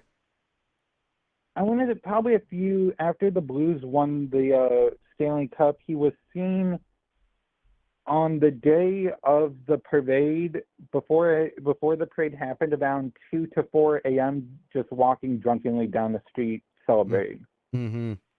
Yeah. Fucking NHL players are fucking liquor pigs. They love the liquor, and they can really fucking down that liquor. You know, like I went to school with quite a few people who became NHL players, and I've seen a few at weddings, and goddamn, some of the drunkest motherfuckers I've ever seen. They pull it together, and they're also some of the most athletic people I've ever seen, but goddamn, can they, holy shit. It's genuinely shocking and concerning, but they pull through. What's your take on the season this year? In terms of hockey? Yeah. I don't pay attention to sports personally. I pay a lot of attention to box lacrosse because I'm a greasy fucking Canadian. And my favorite team was the Phoenix Coyotes. So like, my team never won, so I just never cared. That's for you following the PW, or have you looked at the PWHL? No, I don't know what that is. It's the Professional Women's Hockey League. They got 2 new expansion teams. I think one of them's in Canada. It's only like the third or fourth season. Yeah, it's a bunch of women playing hockey, being the shit out of each other, I guess, because it's hockey. It's physical. Well, I know that like the women's like world like Olympic team or like the World Series team and shit, like it's a big deal when they go on and play and shit, and like they win lots and shit like that. But like, yeah, like it's good that there's like a league for it. You like a professional league beyond just Olympics every 4 years, you know, if you make the team. If you get a chance to do a bunch of road show, like they play games at stadiums that don't have PWHL teams because there's only 10 of them. All right, reason I called in. Why is the Vancouver PWHL team called the Golden Eyes? Do y'all have like a James Bond connection or some shit? The Golden Eyes? Yeah. That's interesting. Like well, I know that like the Golden Gate Bridge is there. So that's what I'm thinking. Yeah, right. Anyway, let me. Golden Gate Bridge. Oh no, that's in San Francisco. Sorry. No, that's San Francisco. What's the big bridge in Vancouver? Vancouver Bridge. What's it called? Lionsgate Bridge. Lionsgate. That's it. I'm like, I swear to God, there's like a movie fucking cinema named after it. Lionsgate Bridge. Okay, so that doesn't help with my theory in any way, shape, or form. There's probably an actual reason if I find the press release where they say the name. Yeah, that's an interesting name, but I honestly don't know why like a lot of teams are named what they're named, but hey, fucking the Golden Eyes. I did like fucking 007 GoldenEye the game for N64. It was wonderful, and I don't have my watch on right now, but my watch face is the GoldenEye pause screen. And it was great, and it makes me happy. An ode to the fiercely protective common golden eye. Sorry? Oh, do you think using Odd Job was considered cheating because he was short? Odd Job? Yeah, from the GoldenEye game, if I recall. The little short guy. I don't recall. My biggest memories with fucking GoldenEye were playing like the battles. When like homies would come. Like, do you remember the fucking battles that you could play on that? I only played a few times, one of which was at my friend's house, and I remembered he was using Odd Job, and I shot, and it would have killed him, but the character was so short, it just went over his head. Son of a bitch. So Yeah, he was better about cheating. And you should let him know that that he was cheating that day, and that you'll never forgive him for it. Yeah, he works for Politico anyway, so he sold his soul probably. Oh, son of a bitch. I know, not some other newspaper. I forget what, one of the big corporate ones. They all Greasy. kind of blend together. Yeah, it's just one big stew of shit. Anyway, I'll let you go. I'll probably join chat at some point. I just got to the scrolling through Twitch. I'm like, oh, I'm already a little stoned. I'll call in, do Google Voice, because I used to work on a political campaign, and that's what we used to call people. Hey, hell yeah. So, yeah. If you're ever on a campaign, download it before doing canvassing, or calling people. You don't want them to have your real number. Well, that's the issue in Canada. Like, Google Voice doesn't work here in Canada. I use Text Now. That seems to work. That's what I'm using. But yeah, you should never use your real number. That's fair. Yeah, it was because I had to write a manual because some of our high school interns were getting death threats from people, and I'm like, I'm like, why is it falling to me, an intern, to write this? I'm not getting paid. Yeah, no, that's fucking wild and awful. People were freaking. It was 2020, so like people were not as far gone off the rails as they are now. Come to think of it, I might be getting roaming charge or some kind of international charge because you're in Canada, so I'll let you go. All right, yo. Peace. Be well. Bye. Oh, no. I accidentally hit call again, and that was an accident. All right. Well, that was wonderful. That was a fun little call. All right. My program is still open. I'm going to delete that conversation. It's a Google Voice number, so it's not a real number anyway, but who cares? All right. Yeah, but fucking... So Jesus was definitely not a fan of people from Canaan or Canaanites. And he only fucking helped this woman because she begged and was like, I know you can help me, please help. And he's like, wow, it's impressive how much faith you have. I will heal you. So, no, Jesus, like, I guess you could say for the time, he was kind of racist. Even though our modern conceptions of racism didn't exist then. But Hiroshima and Nagasaki off the map. That does not mean that science can only be used to perpetrate evil. The most intelligent nation of the world, Nazi Germany, committed some of the most horrible... Wait, what? Did you say this most intelligent nation in the world? Great evil. The most intelligent... Dog, you are so fucking stupid, and you're doing Nazi propaganda, and you're too stupid to know he's doing it. Okay, I will fucking call him a dumb fuck liar on the other stuff, but I think he actually believes this, and I think he just fell for fucking Nazi propaganda. Bro, the Nazis weren't the most intelligent fucking nation in the world. They weren't the most intelligent army. They weren't the most intelligent people. They were fucking stupid fucking idiots with fucking opiate fucking addictions, bro. They fucking just bang fucking drugs all the time, bro. Like, goddamn, dude. Like, take that from the dude who fucking taking mixed salts methylene every day, okay? Fuck, bro. That dude, those dudes were fucking tweaked out of their fucking minds, and they fucking didn't do certain fucking things because they called it Jewish science, so they didn't fucking accept it. There's nothing intelligent about the fucking Nazis. They were stupid fucking idiot assholes who were fucking dumb fuck losers, okay? They weren't the most intelligent nation, not even close. Fucking, like, people who say that are fucking stupid assholes.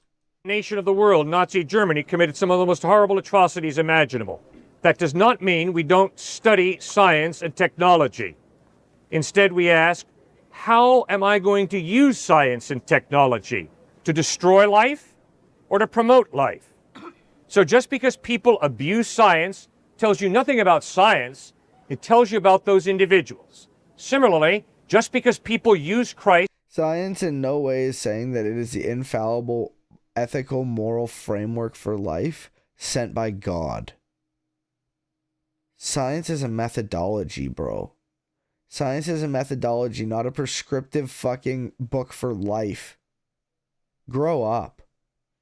Like, what are you saying here, bro? What are you even comparing? Okay?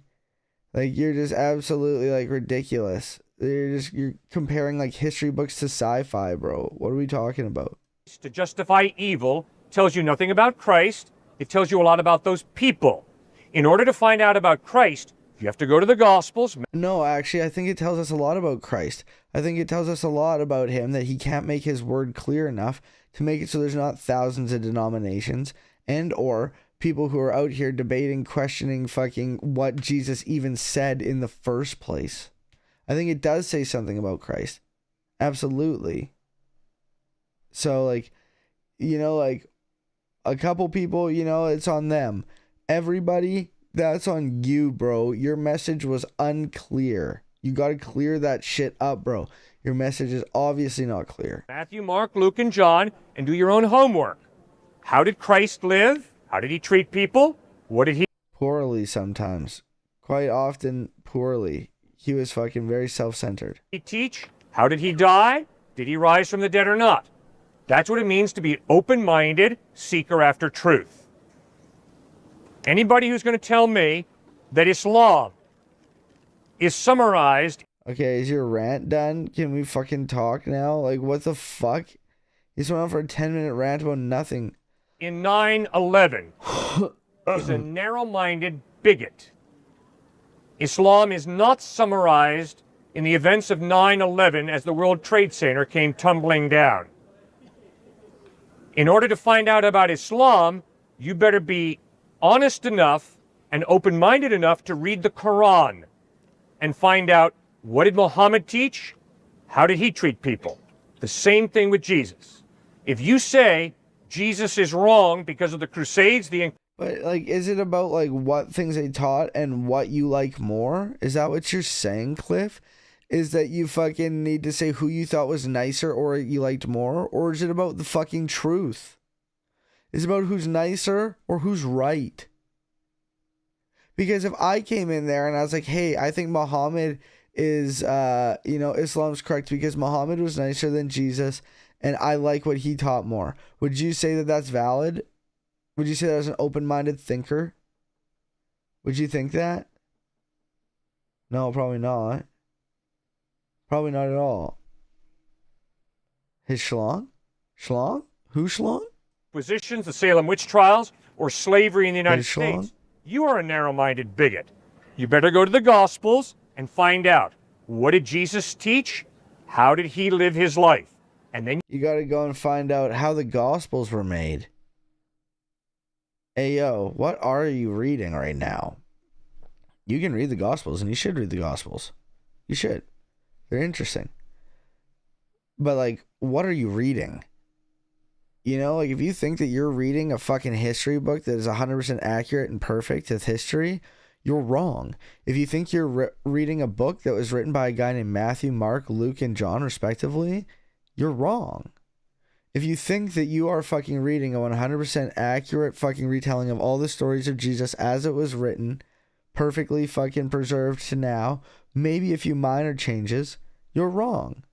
Whole stories and whole endings were added, changed, adapted. Like, we know now that, like, fucking Mark has an added ending, but, you know, motherfuckers try to pass it off.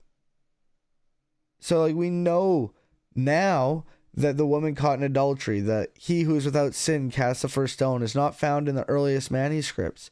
It was added later. That certainly did not happen. So, like, what are we doing here, Cliff? Come on, man. You should read the Gospels. I'm not saying you shouldn't, but you should know what you're fucking reading, brother. And the more I learned about what I was reading, the less I saw God and the more I saw man. The more I appreciated it and saw, wow, this is really amazing and interesting. And like, look at all these different fucking people and how they're trying to balance all these different things. But like, it's ridiculous. Do your own research, but like also like, it's important to allow yourself to ask bigger questions. Because like you say to a Christian, do your own research on Matthew, Mark, Luke, and John. Well, then they're just going to start reading Matthew, Mark, Luke, and John, and then going and reading like different wordings and those types of things. But it's just like, no, take a step back. What are you reading? You know? Where it's just like, yeah, like there's just so much there. And like, who are you using for your research? Because it's, no, I know UFO test driver. But like at the same time, also like you should do your own research. But also, like, who are you listening to? Are you listening to apologists? Or are you listening to actual biblical scholars? And I'm not talking about fucking Biola University fucking Christian fucking scholars. I'm talking about scholars from legitimate fucking schools. People who have like who are legitimate scholars in history and biblical literature and fucking textual criticism and those types of things. That's what you need to be looking for. And those are the people you should be listening to. You know, the moment somebody says that the fucking Torah fucking or the Pentateuch was written by Moses, that dude immediately lost all credibility and you should not listen to them. Like, I'm not fucking saying that you shouldn't listen to them on anything in the world, but I'm saying that, yo, you should probably not listen to them on anything to do with the historicity of the Bible because they're just flat out ridiculously wrong. It's just like unquestionably wrong at this point. You either reject him because he's a fraud, or you put your faith in him because the evidence is he's the truth. Okay. It's that simple. That's the honest pursuit of truth. So then you would agree with me then that a hand does not always cause sin. I could shake your hand. I could pat a baby's back who's crying. Right. But Jesus said if your hand does cause you to sin, cut it off. And you even said earlier with the gentleman who was speaking before me that impure science, if it does lead to irrationality, should be discarded for the sake of better science. Otherwise, science is failing at its job of adequately ordering. All right, here we go. It was fucking hyperbolic metaphorical language. And describing the world. So I ask you again, if the Bible has become outdated in a modern worldview, and if more versions of texts such as the Gospel of Thomas are emerging, showing that the people at the time were reading more than just what the Council of Nicaea put in the Bible. I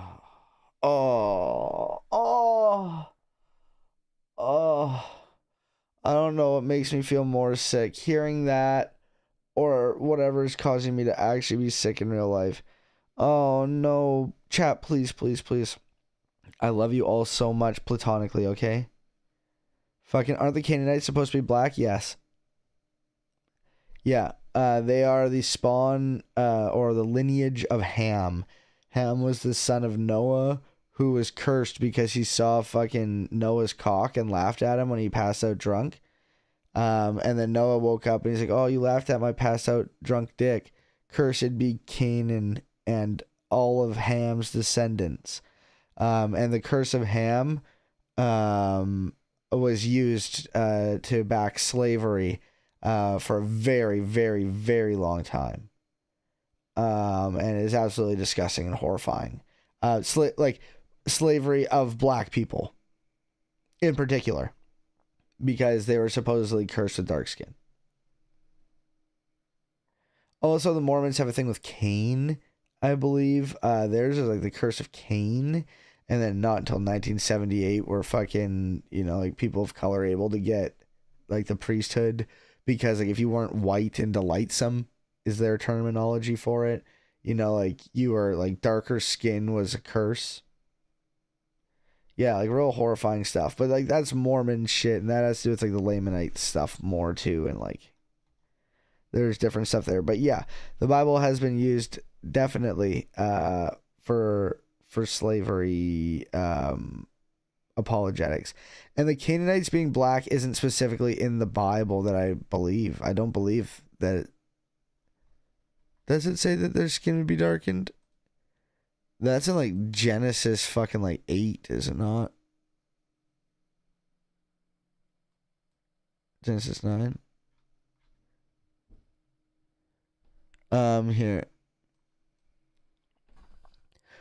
When Noah awoke from his wine and found out what his youngest has done, he said, "Cursed be Canaan, the lowest of slaves.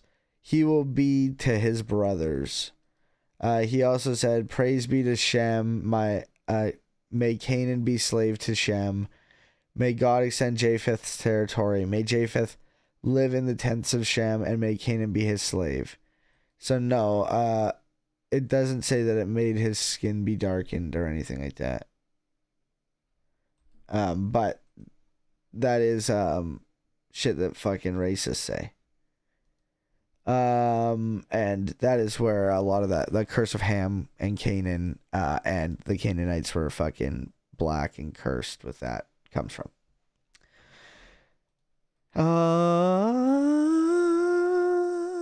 Had a coworker tell me about the curse of Ham. I'm black and he looks like an old revival pastor.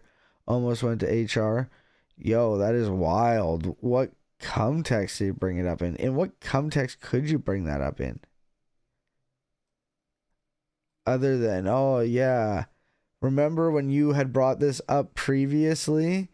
Yeah, I went and I talked to my pastor and I told him that that's bad, that was a thing, and I'm questioning. I honestly can't imagine the context in which that could ever like be brought up in a sense that wasn't like super questionable. In that sense, like, unless we're specifically talking about that for like a reason that isn't heat.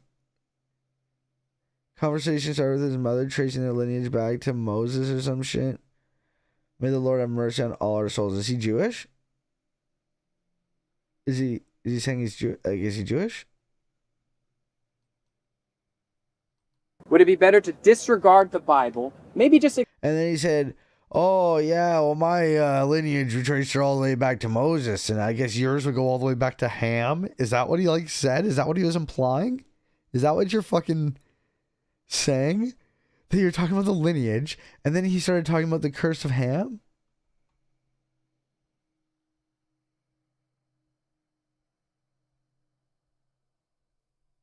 No way. I'm hoping that isn't like the context in which that was brought up in. Because honestly, I can't think of like a worse like context, a weirder, more like, what the fuck, dude? Like, Moses never existed. Absolutely true. And welcome, Energy Flow. Hope you're doing well, my dude. Welcome. Great to see you. And yes, and that's why I was saying earlier, like, if fucking somebody says, you know, like, Moses wrote the Pentateuch, like, run, bro. Run, because that motherfucker is, yo, fucking Energy Flow's been here for, like, a long time. Did I not say what's up earlier? Like, I've been reading your shit and I knew you were here. Bro, I don't know what I'm doing, bro. My head's fucking dead. I'm got a cold. I'm pretty sure that helped lead to him getting fired. Did tell my supervisor. Good, bro. Good. Fuck. I'm glad that he's fucking, like, obviously, like, I don't, like, it sucks. Like, I don't want people to die under capitalism. If you don't have income, then you just, like, die. But goddamn, bro, like, fuck off. Like, grow up. Like, that's beyond growing up, bro. Just being, like, blatantly, like, fucked up like that, like, that's not just, like, grow up. Like, that's, like, you need fucking help. You need reflection. You need effort. You need, you know, maybe a couple people to fucking get your head fucking straight. He was also a landlord, so, oh, yeah, makes sense. Makes sense. Accept what Jesus said, like Thomas Jefferson did, and be a Christian than to keep the Bible if it does cause disharmony in the world. Especially if you see that the Bible itself has caused a lot of disharmony in the Christian community, like Martin Luther causing the Reformation, which was not a bloodless process because of his interpretation of 1 Corinthians. Faith alone is better than faith in works. The great German intellectual Karl Barth was asked, like, shut the fuck up. But, like, honestly, like, a shocking number of, like, Bible scholars are, like, German, especially, like, early Bible scholars, bro. Fuck, like, they're all German. They're all German.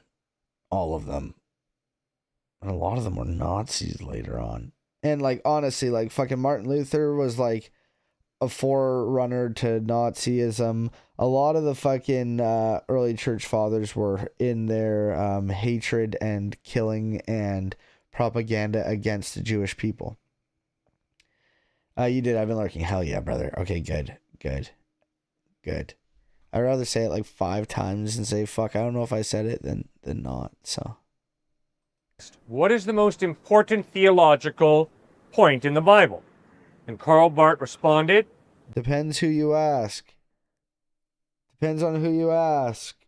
Jesus loves me. This I know. For the Bible tells me so. Tells me so. This dude's like, are you fucking kidding me? This dude's like, wait, what? This I know, for the Bible tells me so.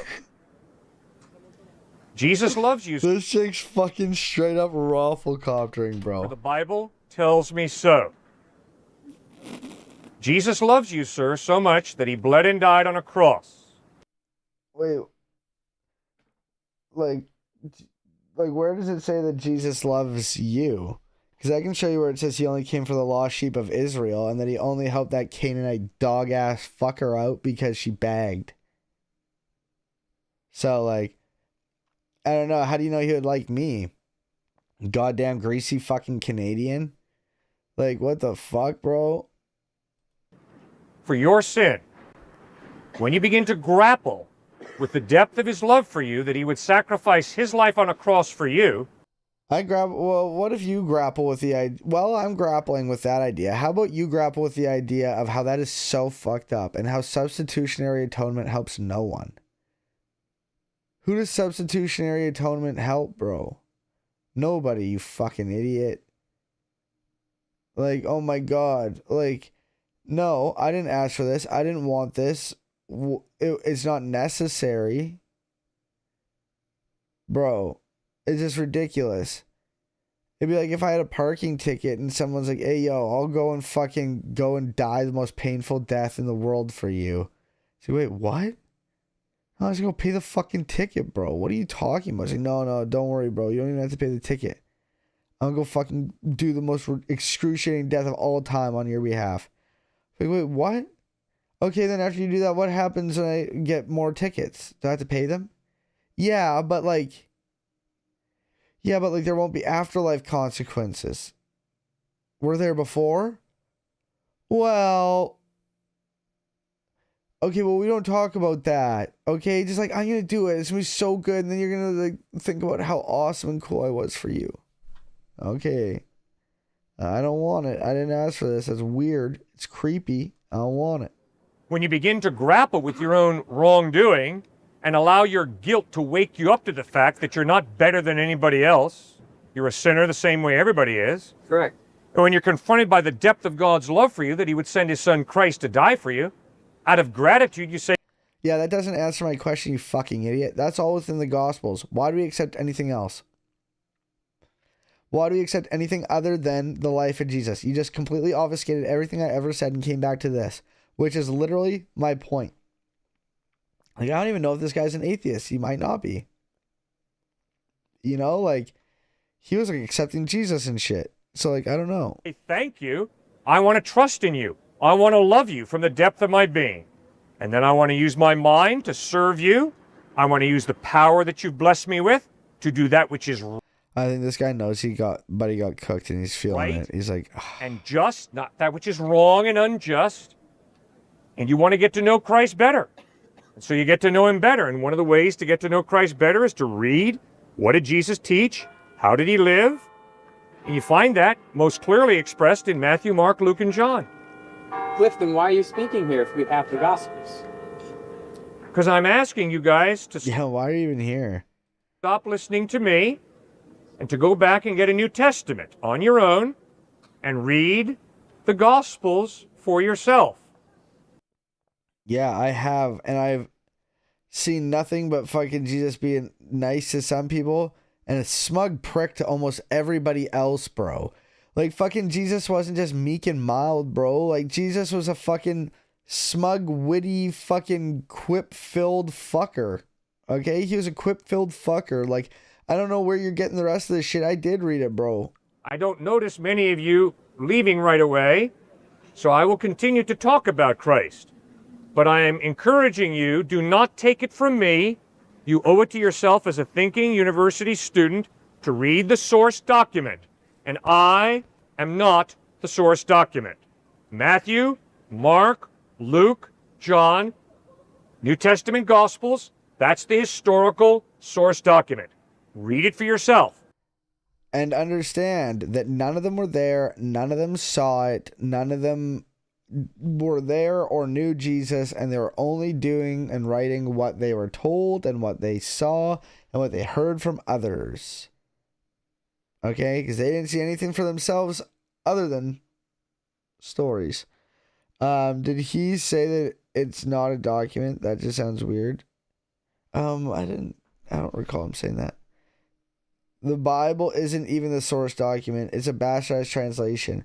Well, like, that's the thing where it's just like, I didn't want to quibble too much with that, but I'm going to now that it's been brought up. What do you mean by source document? For him, you could say that the fucking Bible is his source document that he's getting his gospel from, but what is the source of his Bible? What translation is it? What manuscripts is it using? You know, fucking, how is it being translated? Is it more literal? Is it more word for word? Is it more, you know, what? What are you using? How are you translating it? And then also, fucking, it's just like, well, I guess like it is a source in that, like, the writer of Matthew, Mark, Luke, and John, what are wrong about your opinion? Welcome, the Supreme Topping. I hope you're doing well. Great to see you. You are wrong about your opinion. My opinion on what, sir? Feel free to call in. I'm about to take a dab. But which opinion in particular? I'm open to changing my mind. What's wrong? What opinion? Dab time. Get out your bongs, get out your rigs, get out your joints. The source dog. I may have heard it wrong. Oh.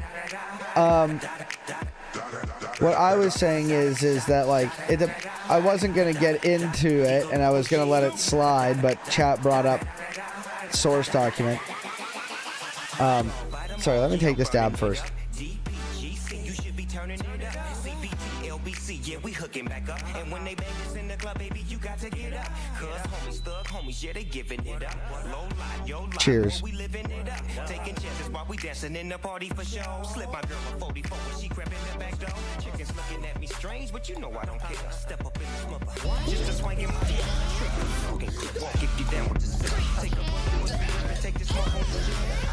Put it down for the Amazing.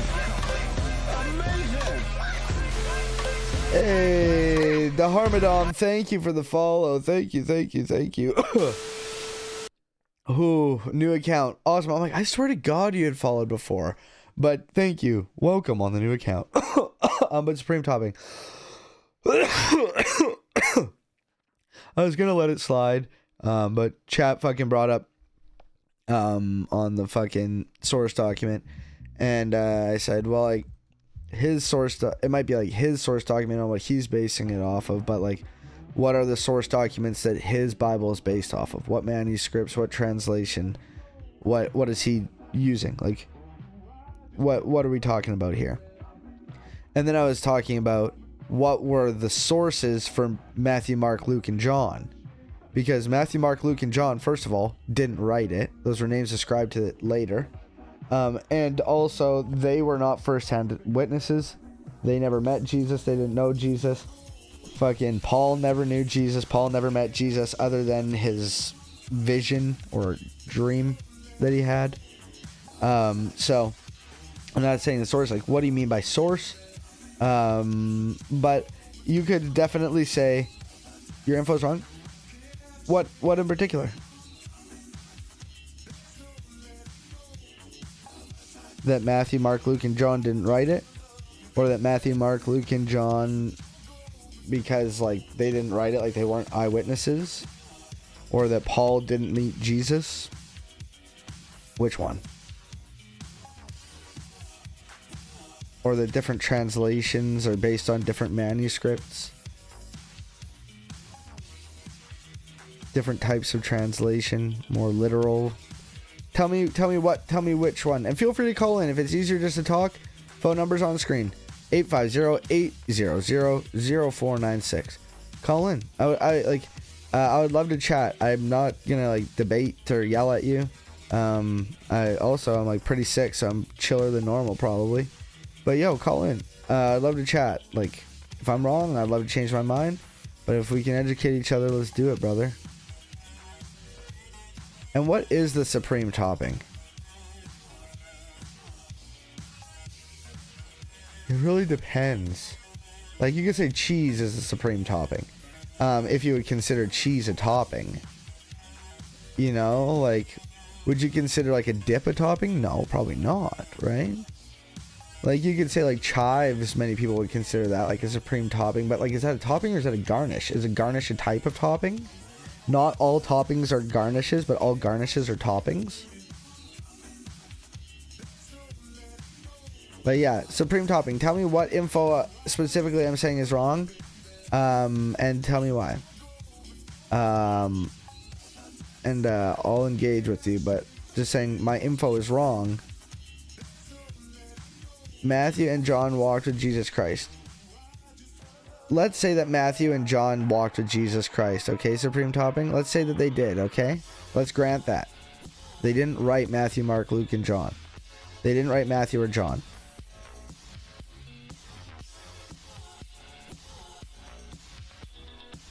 So it doesn't matter.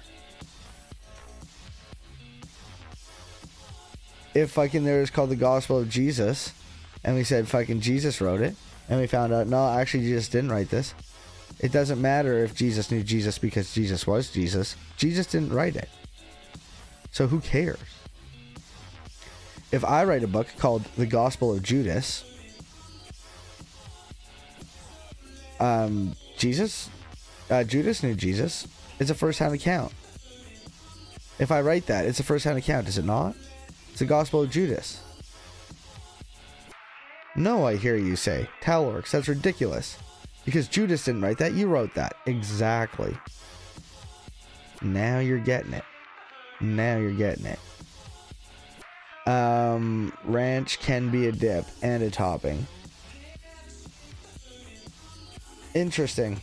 Is a drizzle, like a drizzle on top of something, a topping? If somebody puts a dollop of sour cream on something, is that a topping? Or is it a sauce? By the dip, absolutely. Yo, supreme topping, I would love to fucking just like chat, like call in, or you can join the Discord if you prefer on Discord. Here, I'll do the exclamation point Discord. Let's just chat it out, brother. I'm not intimidating. I'm not scary or yelly. Chat with me. I couldn't imagine a chiller dude to chat with about this. Now, if as a thinking university student, you question the legitimacy, the historical veracity of those gospels. Where are you getting your information that it was written by Mark, supreme topping? How do you know that it's written by Mark? And the Gospel of Mark is not Peter's eyewitness account. What? So you're saying that every time it says I, it means Peter? But it was written by Mark?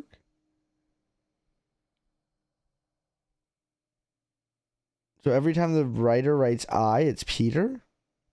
But it was written by Mark. Where are you getting this? Then hit me with it, and I'll try to explain. On what basis, other than church doctrine or church belief, are you basing that Mark was written by Mark? To be an eyewitness account, it has to be written by an eyewitness. That's how that works. Yes. No, these Gospels are all first eyewitness accounts that are proven. Even Luke? Who is Luke? Who's Luke, Supreme Topping? And who proved that? Early church fathers? It'd be much easier if you just called me and we talked. But who's Luke? To you why I trust those Gospels to give you accurate historical information. I can also refer you to a lot of good scholarship that points to the veracity of the Gospels. But if you don't struggle with that, that's cool. But just please read. Yeah, it is possible, Dom. It's possible. Otherwise, it's heresy. Yeah. Well, we're fucking not even gonna get into the pseudepigrapha or the pseudepigraphic writings of Paul in the Bible. Pseudepigraphic just means like written in the name of. Matthew, Mark, Luke, or John in nowhere say, I, Matthew, I, Mark, I, John, I, Luke, am writing these things to you. It doesn't say that. Nowhere does it ascribe to be from an author, but some places it does. I, Paul, but it wasn't really written by Paul. Very interesting. Very, very interesting. But I don't want to get onto that yet. I just really want to know about who proved the eyewitness accounts of the Gospels and who is Luke. The main thing is I want to know is who is Luke. Supreme Topic. The Gospels for yourself. Examine Jesus. Don't take it from me. Examine Christ for yourself. Okay, don't listen to Energy Flow, okay? Skip Energy Flow's Jesus never existed thing, okay? I don't believe that, okay? I'm just trying to divert, okay? I just want to know who Luke was, okay? It's all I want. It's all I want. And we're going to watch a little bit of Not Even a Show. Thanks. We're going to watch a Not Even a Show fucking clip. And, let's see what happens on the Candidates Canal.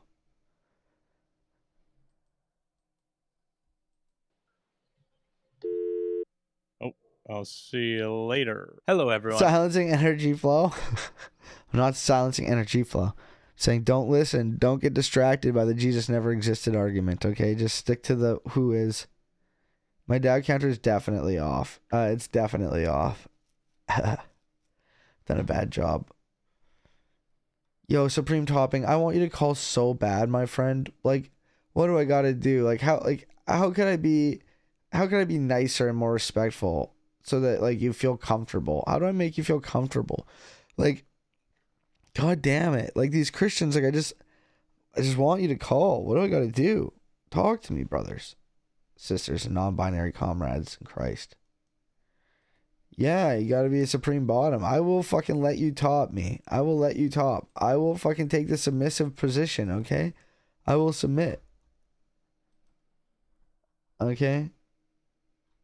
Welcome to the Candidates Canal. I'm your host, Cameron Hardwire. Here I will we let talk you top about, me. how exciting it is to be a candidate, SM7B. how difficult it is to even become a candidate, and we don't really fuss over all of the other stuff, and we just Luke was a physician of that Paul mentions wasn't a disciple. He wasn't Jewish. He never met Jesus in person. Oh!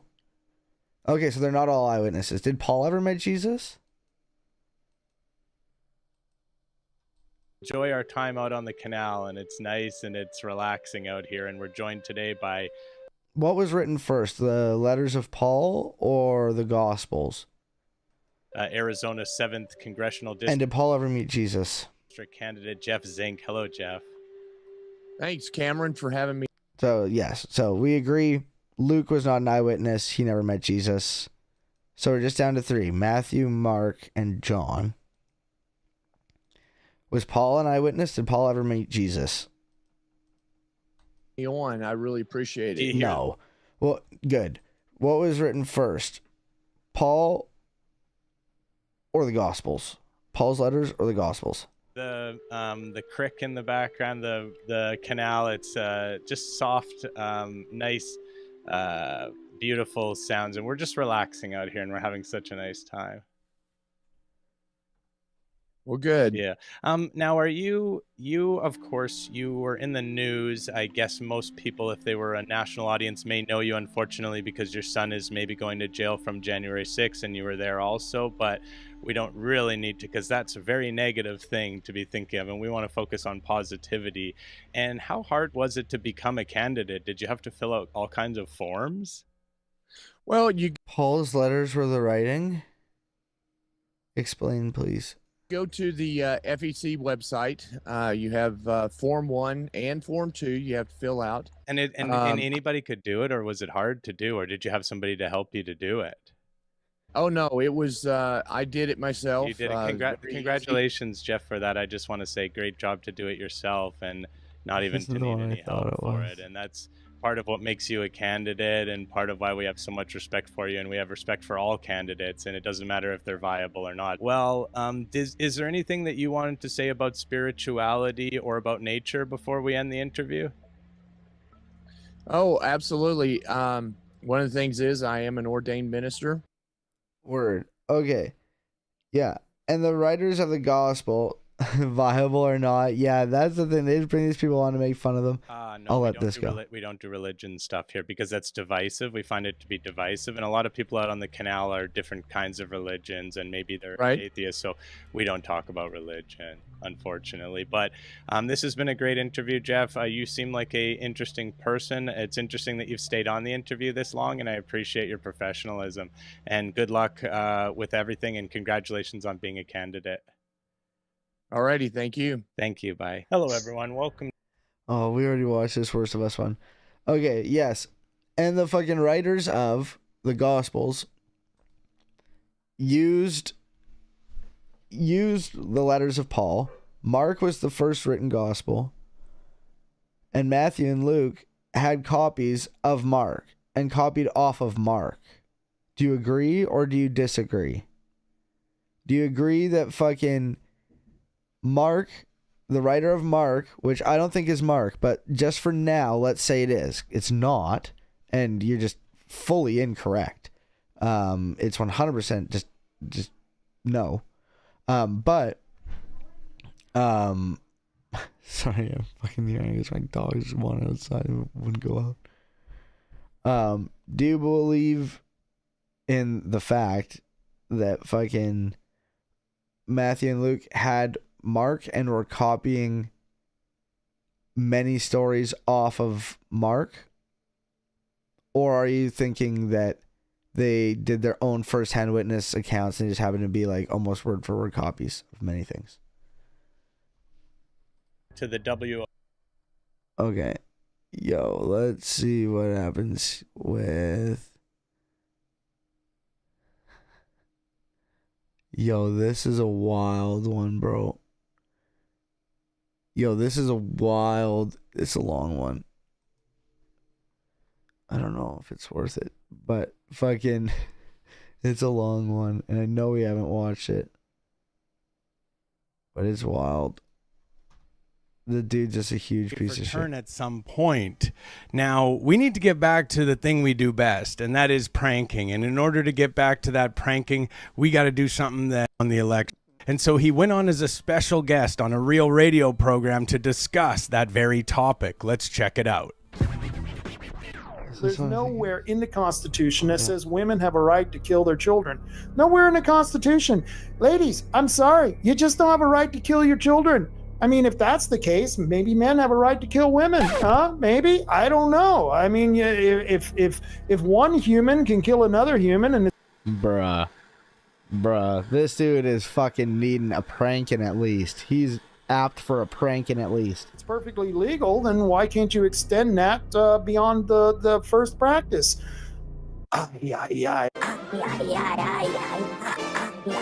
Before I get out of here, you know what I'm going to have to do? Well, first, I want to show you this picture. You love that? You love that picture? I love that picture. All right, I'm going to put on John here. What a fucking loser, dude. Can you imagine? Bro, the only fucking picture that I look at and think that, too, is... I was going to take a dab while we watch this, but no, we're going to do it to this here.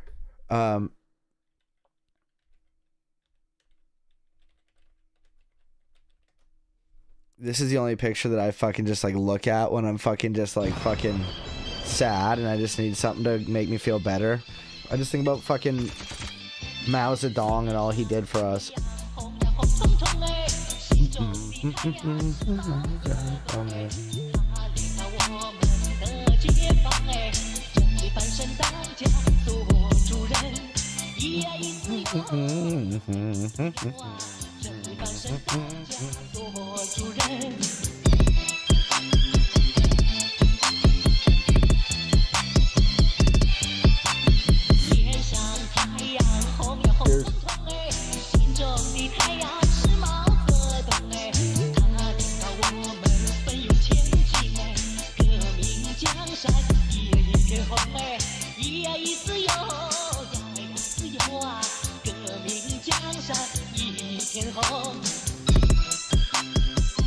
If they ever perfected human cloning, they said TALORX, you get to pick who they clone and bring back to life. It would be Mao Zedong. We did Mao more than ever, bro. We did Mao more than ever.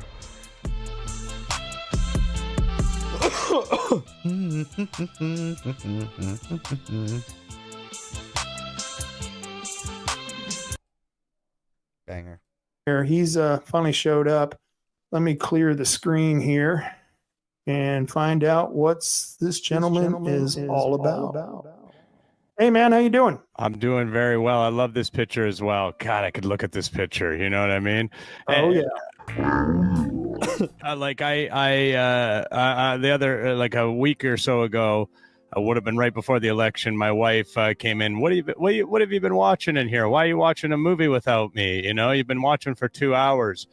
I said, no, ma'am. And she came in and turns out I was just looking at this picture. No way. Yeah, for 2 hours. Yep. No way. And I was looking at all the sort of detail of it and everything like that. And there's something so incredibly powerful about it. And I can't, you know, I think it's the gunshot part of it. I think it's the part of him being shot and still sort of. The blood on his face, the expression on his face, and the fact that it's almost like a scene out of a movie. It feels like a movie scene. Yeah.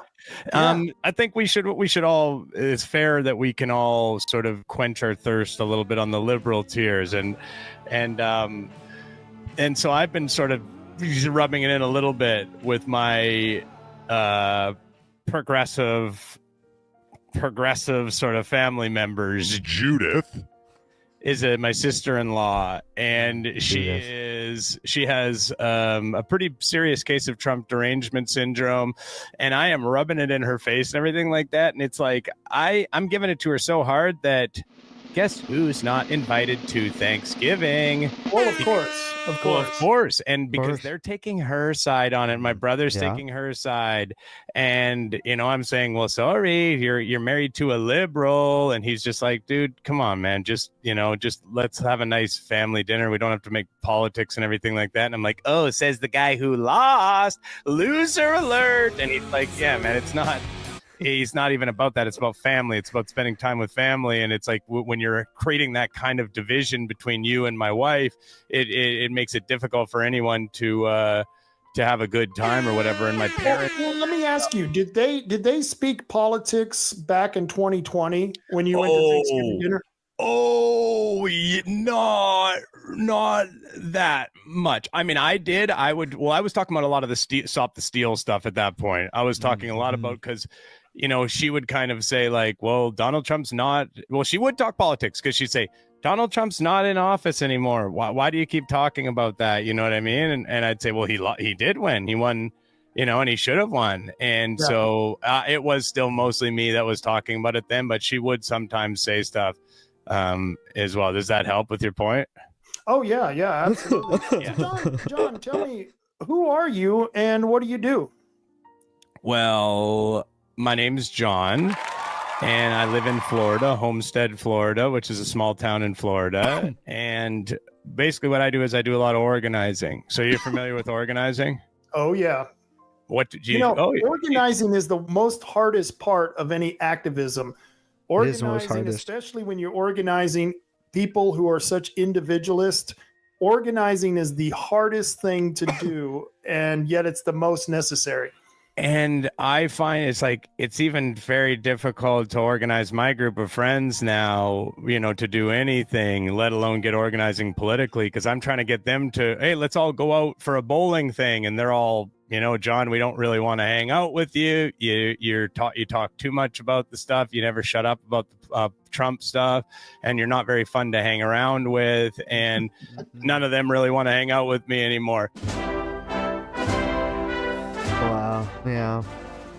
My mother, she's older now, she's 80 years old now, I want to say, and she says, let's just have a nice night, and things. She's all, oh, she's a classic lib. Let's just have a nice night, John. And I tried to use the argument. I just texted her because you had said a really good point. You said, sorry, women, you're not allowed to kill your babies. You're referring to abortions, right? Right. And then you said, well, if you're allowed to kill babies, maybe we're allowed to kill you. Yeah. And I texted that to my 80-year-old mother. I said, well, if you're allowed to kill babies, maybe I should be allowed to kill you, And she's like, she called the fucking police. I'm not even joking. Oh, no kidding. She called the fucking police. Did they show up? I don't know. It's just happening. I'm telling you, it's just happening as we speak right now. She's like, that's a threat you're making, against me and everything like that. I'm like, oh, classic liberal, crying and needs her safe space, and she does kind of need a safe space as well at this point because she has, pretty aggressive stage 4 cancer at the moment. Oh, I'm sorry to hear that. I'm really sorry to hear that. Thanks for having me on. I appreciate it. Love what you do. What is it that you do? You asked me what I do. What do you do? What do I do? I've been an activist for over 30 years, and I fight on different issues. I try to stay out of the parties, even though I do get involved with candidate campaigns and stuff. They try to keep me out of the parties. I cause too much of a problem with my drinking. Oh, no. In fact, if you're a troublemaker, I'm inviting you to the party. Really? I mean, yeah. I'll steal stuff from the party. No, I'm not joking. I'm not joking. I will get drunk and I'll start stealing things from your house. That's why I'm not invited to them anymore. But yeah. Well, that's anyways, hey, good show. It's been. I guess you're getting up for 3 hours now. That's a significant amount of hours. So shout out to you. It's impressive to do a longer show. So thank you so much. Do you need anything else from me? Do you need do I do plugs now or? Yeah, do a plug. Give me a plug. What do you do, man? I would like to, if I could, plug. Hang on, I'm getting a text message, and the police are here. I gotta roll, man. I'm not even joking. Yeah, the police are here at the front door. If you need a witness, you give me another email. I'll bail you out. I can give you my phone number. I will tell them it was an honest mistake. Well, I better let you go, man. You take care. Thank you. Not a flub, but an honest mistake. Thank you very much. Thank you. All right. Well, that was interesting. I think I'm nationwide now that I'm getting people from Florida calling me up. That's pretty damn incredible. And I say, what the fuck? Like, if a woman's allowed to kill a baby, are we allowed to kill her? I asked the question because it's an absurdity. Of course, we're not allowed to kill each other. He fucking clarified real quick. Blaine is very happy that Donald Trump won the election. What a fucking psycho, bro. That dude needs to be checked out immediately. Yo, fucking somebody check that dude out. That's a threat, right? Like, it's gotta be. But do you know what's not a threat? But rather a thing that we're doing and is a good time? Is we are raiding out to Jason Society. I'm going to take a lot of anti-cold drugs. How do you not question any of that? Because he's a fucking absolute buffoon. They're all just so stupid. Like, so many of them have no clue what is happening. They have no clue that they're being made fun of half the time. Oh my god, the woman was harassing teachers about the stupid restroom stuff. They had a shirt like that with the Trump and the race face. Oh, what a loser. But we're going to go to Jason Society. Go on over to Jason Society. I'll be back on Friday. Hopefully I'll be better by then and not worse. I'm gonna try to take a lot of fucking drugs and go to bed. And by a lot of drugs I mean like fucking medication to not be sick. I'm not doing meth. Okay, well that is my medication. My medication's meth. Okay, well it's Adderall. Bye. Okay.